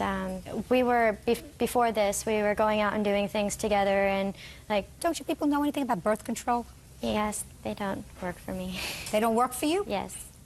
My body rejects them. There are all kinds of birth control, Ms. Titus. Yes, ma'am. The answer to having a problem with one form of birth control is not to have babies with people who don't want to have children with you, like Mr. Heater or anybody else. So you went over there about 12:30. I knocked at the door, and he told me to come in, and I upset him. And how did you upset him? I don't remember exactly what I said. Maybe you to do. him. If you don't remember, maybe he does. What happened, Mr. I Heater? was upset before she came into the house because I told her not to. Come over. And she started screaming through my door at me. What was she saying? You have to live up to your responsibilities. You can't create a situation and then not take care of it. That doesn't sound welcoming, Miss Titus. That never happened at all. Go ahead. So, to save myself from embarrassment from my neighbors, and I did open the door for her to try to... So you let her in? Yeah. And what happened when she came inside? It just continued on the same thing in there. You have to take care of this. And, you know, I was trying to tell her I'm doing the best I can with this. I don't really know how to deal with this situation. Everything's so bad. I don't know what to do except for what I am doing, and that wasn't good enough for her. And for 30 or 45 minutes, she followed me around my house with me telling her to leave over and over and over again. She would not leave my house. And eventually I was in the kitchen sorting my dishes, and she came in and was pointing her finger at me, yelling at me in there, telling me the same thing, that I had to deal with my responsibilities. At that point, I took her by the hand that she was pointing at me with and just turned her around facing the kitchen door. And I had hold of her elbows with my body pressed against her back and was just walking her towards the door. I was like, you need to leave now. And she grabbed onto the kitchen doorway and started pressing back against me. And when I finally backed off of her and she let go of the door, she turned around and grabbed my hand like this, and then she smacked me in the face and said I had no right to touch her. And as a reaction, my hand came back around, too. So you hit her? Yeah, regrettably, I did come back around. She went off towards what I thought was the front door, but as I was in the kitchen, I heard her dialing my phone. She told me then that she had called the police. Do you have a copy of the police report? Yes, I do. I'd like to see it, please. Who is this gentleman, Mr. Heater? This is my friend, Jason Hubbard. Was he a witness to what happened on the 28th of July? No, he wasn't. Okay. Okay, Miss Titus, tell me what happened, your version of what happened when you got into the house. When I came into the house, we sat down on the couch and started to talk. At first, things were okay. Then I started talking about the baby and about this new girl that he's dating, and how that her not liking me around is the real reason why he's not wanting to have anything to do with the baby. Then he got upset and told me to leave, and I told him no, he can't just end the conversation anytime he wants Yes, he can. to. Tell you to leave this house. Go ahead. I followed him around the house and was still talking to him, and we ended up in the kitchen, and I had said something about this girl he's dating, his girlfriend, and he doesn't like me to refer to her as that, so that made him really upset. And he came and he grabbed me by my arms and started to escort me through the door, and I stopped myself, told him he didn't have any right to put his hands on me at all. Yes, you did. Not according to... Oh, yes, you did. Once he tells you that he wants you to leave his house and you remain there, you're trespassing. That's a crime. Next. Well, according to... Don't tell me according to anybody. You tell according to a police officer? I've had 10 years of postgraduate legal education. When you're in somebody's house and you're an invited guest, first of all, you weren't an invited guest But in I this was house. I'm invited. speaking. You weren't an invited guest. You were told not to come. You came anyway. He tried to avoid you and said, please leave. Once he told you to leave his house and you refused, you become a trespasser. Well, another reason Now- I didn't leave is because in previous arguments that we've had, he's asked me to leave, and then 10 minutes later, he'll call me and tell me come back over. Well, you just have to guess his mood there. Right now, he told you to leave, and you didn't leave. So he put his hand, escort you out. And what did you do? I was pushing back against him, like you said, and I turned around, and he still had a hold of me when I smacked him in his face. Right, so you smacked him in his face first. Yes, ma'am. And then he slapped you. Twice. Twice. You slapped him the first time, he slapped you twice. It's amazing to me that the police arrested you, sir. Absolutely amazing. Tried to get you out of the house. He's holding on to your arms. You're resisting him. Ultimately, you turn around. He's still pushing you, correct? And you slapped him. He slapped you then twice. Where did he slap you? In the face? In the face. And then he let go of you when you called the police. And you are there because you are pregnant. Yes. And you're concerned about the welfare of your baby. Yes. And that is the primary thing that you're concerned about, the welfare of your baby. Yes. So let me tell you what you told the police. Titus said that the defendant grabbed her by the arms and began to drag her out of his house, physically trying to remove her from the residence. She advised that she is pregnant with his child and that he pushed on her stomach. Was that meant to get the police really angry at him? Pregnant, he pushed on your stomach? You're full of baloney. And you had no right to have him arrested. And I'm amazed that they arrested him. He has a right to escort you out of his house if you refuse to leave. You hit him first. Did you hire a lawyer? No, I had a public defender. One of the things that I have to comment on is you're not too swift. If you're dating this girl and she tells you she's pregnant and it turns out it could have been you or somebody else, I wouldn't have had a wind through my head and then had intimate relations with her again, unprotected. Do we understand each other? Completely. Ms. Titus, you have to learn that domestic violence is a very serious crime. Just because you're a woman doesn't mean that you have a right to hit somebody and not expect to be hit back. And you have no right to lie to the police, because it was a lie what you told the police that he pushed you in your stomach while you were pregnant. That's not what he did at all, because that's not what you told me happened. Judgment for the plaintiff in the amount of $1,500. That's all. Parties are excused. You may step out. 26-year-old Ebony Dean is suing the mother of her late husband's son, Taishra White, for the cost of her stepson's orthodontist bills. Miss Dean, you were married to the defendant's former boyfriend. Yes, ma'am. And your husband passed away recently. They had a child together. Yes, ma'am. The child was primarily living with you and your husband at the time of his death. Is that right? Yes, ma'am. And at the time he was about 13? Yes, ma'am. How old is he now? 13. 13. This is your lawsuit. While he was living with you and your husband, you got braces for him. Yes, ma'am. Because he needed them. Yes, ma'am. And you took out a loan. Yes, ma'am. In order to do that. Your husband is no longer here. You want his mother to take over the responsibility of the rest of the loan. Yes, ma'am.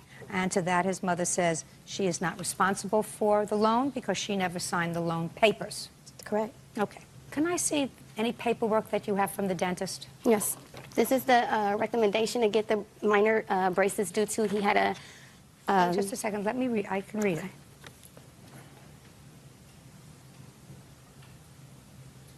So this was the referral that was done in May 21st, 2007. Yes, ma'am. And at that time, was he in fact living with you, or was Yes, he full was custody. living with you and your husband? Yes. Okay. How much was the total bill? The total bill was $3,000 some odd dollars, Your Honor. Yes. If I could say something, please? Yes. About the recommendation and the dentist bills and all the records, I have never seen any of that. Doesn't make any difference. And about the... You paid. I read your answer. You paid, according to you, what you thought you could pay, which was $800. To keep the piece Just on a it. sec. I don't care whether it was to keep the piece or not. It has really nothing to do with the loan, Miss White. It has nothing, listen, I want you to listen to me very carefully. It has nothing to do with the loan. It has to do with your responsibility as a parent to give your child whatever necessaries your child needs. Your Honor, I understand that completely. No, you don't. I don't think you do at all. Your Honor. Just listen to me. Who are you? I'm her husband. It has nothing to do with you. Judge, listen to me. Has nothing to do with you. This is not your child. Yes, it is. Has nothing. No. It has nothing He is to my do. child. No. He stays with me in my house. I That's don't my care whether child. he I've been stays with raising him you. since he was- Listen to me. It has nothing to do with you because you have, at this point, no financial responsibility with regard to the child's dental care. I do too. He's in my house. I'm married Okay, to listen, her. this is not a discussion that you and I are having. We don't have discussions. I'm telling you what the law is. You have no financial responsibility for the child's braces. You don't. His mother and his father have a responsibility to ensure that the child gets whatever necessaries the child needs. Now, as far as the plaintiff is concerned, I'm telling you what the law is. This has nothing to do with her obligation under the loan. She is suing you because the child who required braces, because I must assume, and if you don't think that's true, you could sue the dentist for malpractice. The child that I must assume needed braces as a necessary, just like food, clothing, shelter, medical care, that's a necessary. Put him out, please. I just had a question. Mama. I don't answer your questions. Medi-Cal pays for them. He is on medical. You're not paying attention. Sir. Yes. You want to talk instead of listen. Just as your husband has no financial obligation to this child, absent a showing that the state is paying any money for the child, neither does the plaintiff when she was his stepmother. Okay. She took on that responsibility because I assumed that the child's father couldn't get a loan in his name. She assumed that responsibility while she was married to your former boyfriend. She was the child's stepmother. Okay. She is no longer the child's stepmother. A situation that came very close to home because I understand that you don't think that she should have any visits with him. No, that's not true. In any event, you are responsible, Miss White, for necessaries for your child. Yana, can I say something? I haven't Yes, been now able to you can say anything. something. Okay, Malik had Medi-Cal at the time. Now, when you have Medi-Cal, there's certain points that you have to, come up to with your mouth for them to say that they can have them. Well, Medi-Cal denied him because he didn't have enough points. So Right. Medi-Cal said that, he didn't need them. Let me ask you this question, ma'am. You think you're a good mother? Yes, I'm a very good mother. Well, then I want you to think about this. Because he didn't have bad enough teeth to qualify for free braces, do you think that that means that the child didn't benefit from having braces? That requires a yes or a no. No, but, could you let me talk a little No, bit? I want you to, you think that these people put braces on your child No, because that's- he didn't need them? That's not what I'm You saying, think- Your just- then I want you to tell me what you're saying. Do you think Okay. that his father and his stepmother obligated themselves financially because they paid for a substantial part of this loan I wasn't back? involved I'm in- speaking. Because they wanted to torture him? No, Your Honor. Do you think that they put on the braces because a private doctor said that your son could benefit from having braces? Yes, Your Honor. Yes. Your Honor, please let me say something, please. I'm begging you. Go ahead. The thing is that I wasn't involved in the process at all. When they told me about the loan and everything, they had already did everything. Fine. They didn't It has even, nothing I to could do have with went and the got a loan. second Excuse me, Your Honor, opinion. can I Put your hand down. No. I could have went and got a second opinion. We could have went somewhere else to try to get something that we both can afford. I have 3 other children. I wasn't involved in anything. It was all about a control issue. Oh, we're doing this. Here, you pay this. Involve me in something. Listen and to then she me wants carefully. me to pay all of it. Listen to me carefully. She wouldn't have come here if the child's father was still alive. No, she wouldn't Now, have. just listen to me. She wouldn't have come here if your child's father was still alive. If she came here, I would have said, listen, he's a parent, just like she is. You obligated yourself to pay for this. Child's father, he pays for it. But she has no responsibility to pay for the necessaries for your child. She's the been theory, paying half all this time. It has nothing to do with the loan. You're not understanding me. Your head is fixed in the loan. It has nothing to do with the loan. Okay. I'm trying to get it through to you. You don't understand. These braces are necessaries, just like you give your child breakfast, lunch, and dinner. Okay. And as the parent that's left, you are responsible in the law for all the necessaries of this child. All of them. She's not responsible anymore for anything with regard to this child. You are responsible for everything, having nothing to do with the loan. The only reason she had the loan is because of her husband.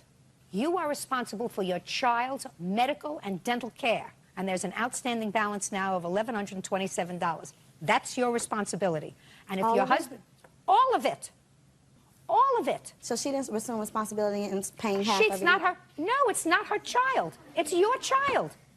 It's your So child. she can go out and get a car, and he totaled it, and oh, here, you pay it because this is your child, without consulting me at all. No, a car is not a necessary. Put your hand down. A car is not a necessary. If your child, however, needed an emergency appendectomy and they took the child to the hospital and there was a $20,000 medical bill and the child's father died, you would be responsible for the entire $20,000 medical bill because you are his mother and you are the only surviving parent. And whether they consulted you and you could have gotten the appendectomy cheaper or not, it doesn't make any difference.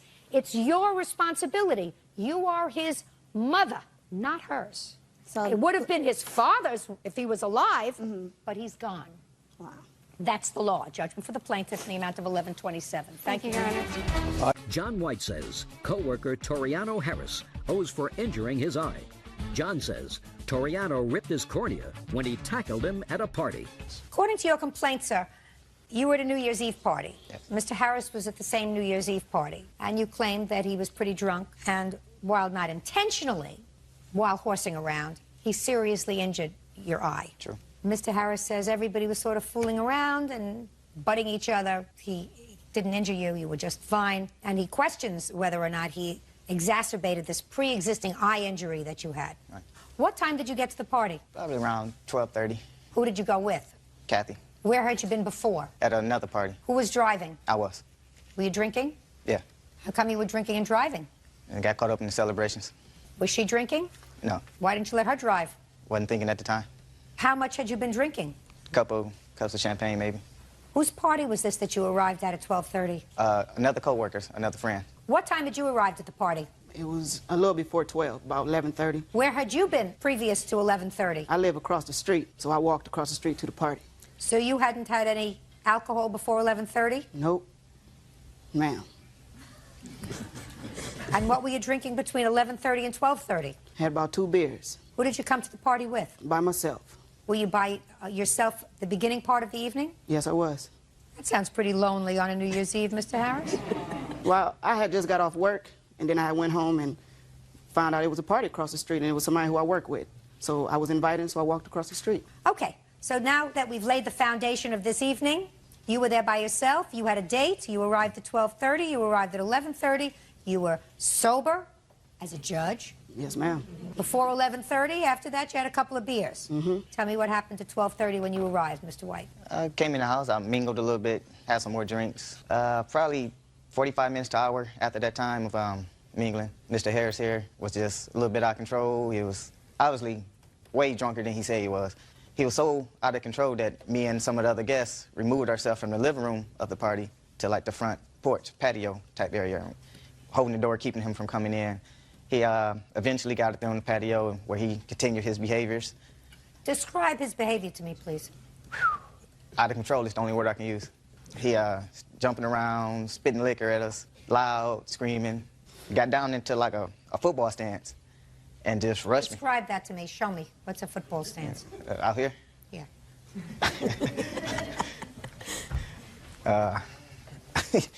A football stance. Okay, that kind of, okay. All right. Brushed my legs, grabbed me by the legs, and I don't know if he was trying to put me in a wrestling move or just whatever, but as I was going down, his head hit my eye, causing the stitches that I had from a previous surgery to bust. And What kind of surgery had you had on your eye? I had a cornea transplant. When? September 20th. You have the medical records for me? Yes. I'd like to see them, please. That's the injury that you're talking about, being bumped in the head by him and the Yes. stitches coming apart. As Did you go to the emergency room that day? Yes, I did. Who took you? My friend here, Kathy. I actually went home to... Went back Kathy, to you the have a hospital. last name. Smith. You took him to the emergency room? Yes. Immediately after being bumped in the head, did you leave the party? Well, after I got hit in the eye, like I say, he took me to the ground. I think that was the initial impact. And once I was on the ground, he like went for like probably a headlock and came across my eye again, taking me back to the ground as I was getting up. And at that point, it was when I crawled to the bathroom, tried to wipe the little blood that I did have, and then I left the party. How many surgeries did you have subsequent to this incident? 3. Were you scheduled to have any other surgeries after No. the initial corneal transplant? Right. I was doing. You were doing it was in fine. the period of my recovery process. Okay, Mr. Harris, I'm going to hear you, sir. We was at the party. We had a couple drinks. I had a couple drinks. I knew he was already there, and he was already drinking, because I can already tell the way he was talking. You arrived first. No, he arrived first. No, you arrived first. You said you arrived at 11:30. They didn't arrive until 12:30. No, he was there first before me. Okay, keep going. I already knew that he had been drinking because the way the slur of his speech he was talking. As the struck clock to 12, we all just was having fun. It was party, horse playing, high five. We bumped chests. Then all of a sudden, a buddy of mine had picked me up. I'm looking around like, what's going on? You know what I'm saying? So then all of a sudden, he grabbed me. So when he grabbed me, I broke him off of me. And then he fell to the ground, I guess injuring his eye then. He was the aggressor. I wasn't the aggressor. He put his hands on me first. Did you see what happened? No, he did. I was in the other room. I'm the one that just witnessed. Tell me your name, sir. My name is Brian Dukes. Do you know both of these gentlemen? Yes, ma'am. How long have you known them? About 3 years. Both? Yes. Both nice people? Yes, yes. Okay. What time did you arrive at the party that night? It was after midnight. Were you out on the porch when this incident Yes, occurred? ma'am. Tell me what you saw, please. I'm pretty much a witness to his pretty much out of control behaviors, Mr. Harris. He pretty, like Mr. White here said, he did get down, crouch down in the football stands, and did attack Mr. White here. Just describe to me what you saw. He got down in a football stance. Football stands. Then he like just rushed him, just grabbed his legs and like took him down to the ground. Did you assist him in cleaning up his eye? No, ma'am. You were just a guest at the party? Yes. Did you come with an escort? No, ma'am. Were you the only one with a date that night? No. No. Okay. I read your complaint that you had a video. Yes. Somebody was taking pictures of that The evening. homeowner of the party actually was recording the whole incident. I'd like to see it, please. Mr. Dukes, you can have a seat, sir. Thank you. This is the point here. This was like I say well past 12:30. He's actually finna start spitting liquor at us. You can't hear it, but he's screaming, yelling, profanity, whatnot. This in the background. This the patio. Now this the patio area here where we at. That's the homeowner's friend, telling him that he needs to go, but he's not hearing anything. That's the charge. Right there, you can see me holding my eye as I'm going back. And he jumps on me again. I'm trying to get up now. Brought back down. At this point here, this is where I told him, I didn't use these words, but you just messed my eye up. And he was like, all right, get up, I got you. I'm crawling off into the bathroom now. As he comes back out, he attempts to do this again, but he will stop. This was a separate person here, separate incident. And so that's the homeowner there. At this point, she was just really fed up with him. That's him hitting the door, banging on her front door, glass door. What you're supposed to say, Mr. Harris, is, I drank too much, I was an idiot. I'm sorry I hurt you, and I'm going to pay your bills. You're not supposed to make excuses, sir. Have you seen this video before? No. You've never seen it before? Never seen it Why before. didn't you show him this video before? Maybe then he would understand the nature of his actions. In this process, I've reached out to him twice, not asking him to pay the bills, just to help me. Like I said, we have been friends for some time. I knew that he didn't just have this money in his pocket, but if he would Did just you? assisted, no, I don't. But if he had just assisted with the help, we probably wouldn't be here. I'm waiting. If he knew that his eye was messed up, why would he come to a party and have fun anyway? I mean, but you know, sometimes when you're at a party, everybody everybody horseplay. At least they do where I'm from. You want to take this one, or what do you want me to do? I don't know. There are good questions and there are bad questions. That's a bad question. You know that if you have some delicate surgery, the chances of that surgery becoming infected, inflamed, that can become dislodged, that happens. Is what you're suggesting, sir, that if you have this kind of surgery, you stay in your room? You work at a place where I assume sometimes it gets physical. Exactly. Is that right? Yes. That's his job. So he has to go to work. And you take care as best as you can to make sure that the people that you're working with don't hurt you. Don't exacerbate a condition that already exists. When you go to a New Year's Eve party, you expect to have a little bit of alcohol, sometimes, and sometimes you even expect people to act stupid. You don't expect them to act very stupid. And when you act very stupid, Mr. Harris, and you hurt somebody, you have to be responsible and pay for it, right? Yes, ma'am. Let me ask you this question, sir. You live across the street from this party. Yes, ma'am. You were pretty drunk. Yes, ma'am. Let me give you this scenario. You're walking back to your house, and you're pretty drunk, and you're not looking where you were going. And a car is coming down the street. They're perfectly fine. Nobody's drinking in that car. They're driving. But you dart out into the middle of the street, and that car swerves to avoid you. And the people in that car are seriously injured because they hit a tree. Are you going to tell me that you think on New Year's Eve people shouldn't drive their cars because drunks sometimes walk in the middle of the road? That's the same kind of philosophy that you're trying to sell me when you say, listen, when you go to a New Year's Eve party, everybody gets drunk and they horse around. You can horse around without being an idiot. Would you like to show your boss that video? I don't want to show nobody that video. Well, you should have thought of that before you came here, Mr. Harris. Judgment for the plaintiff in the amount of $3,000. That's all. Parties are excused. You may step.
Saldı.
And the same questions to start off with, and that we're not just all over the place.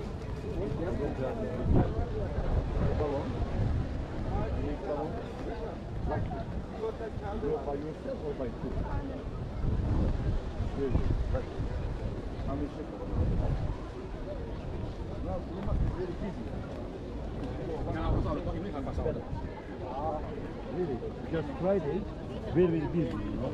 But you can see obelisk from here.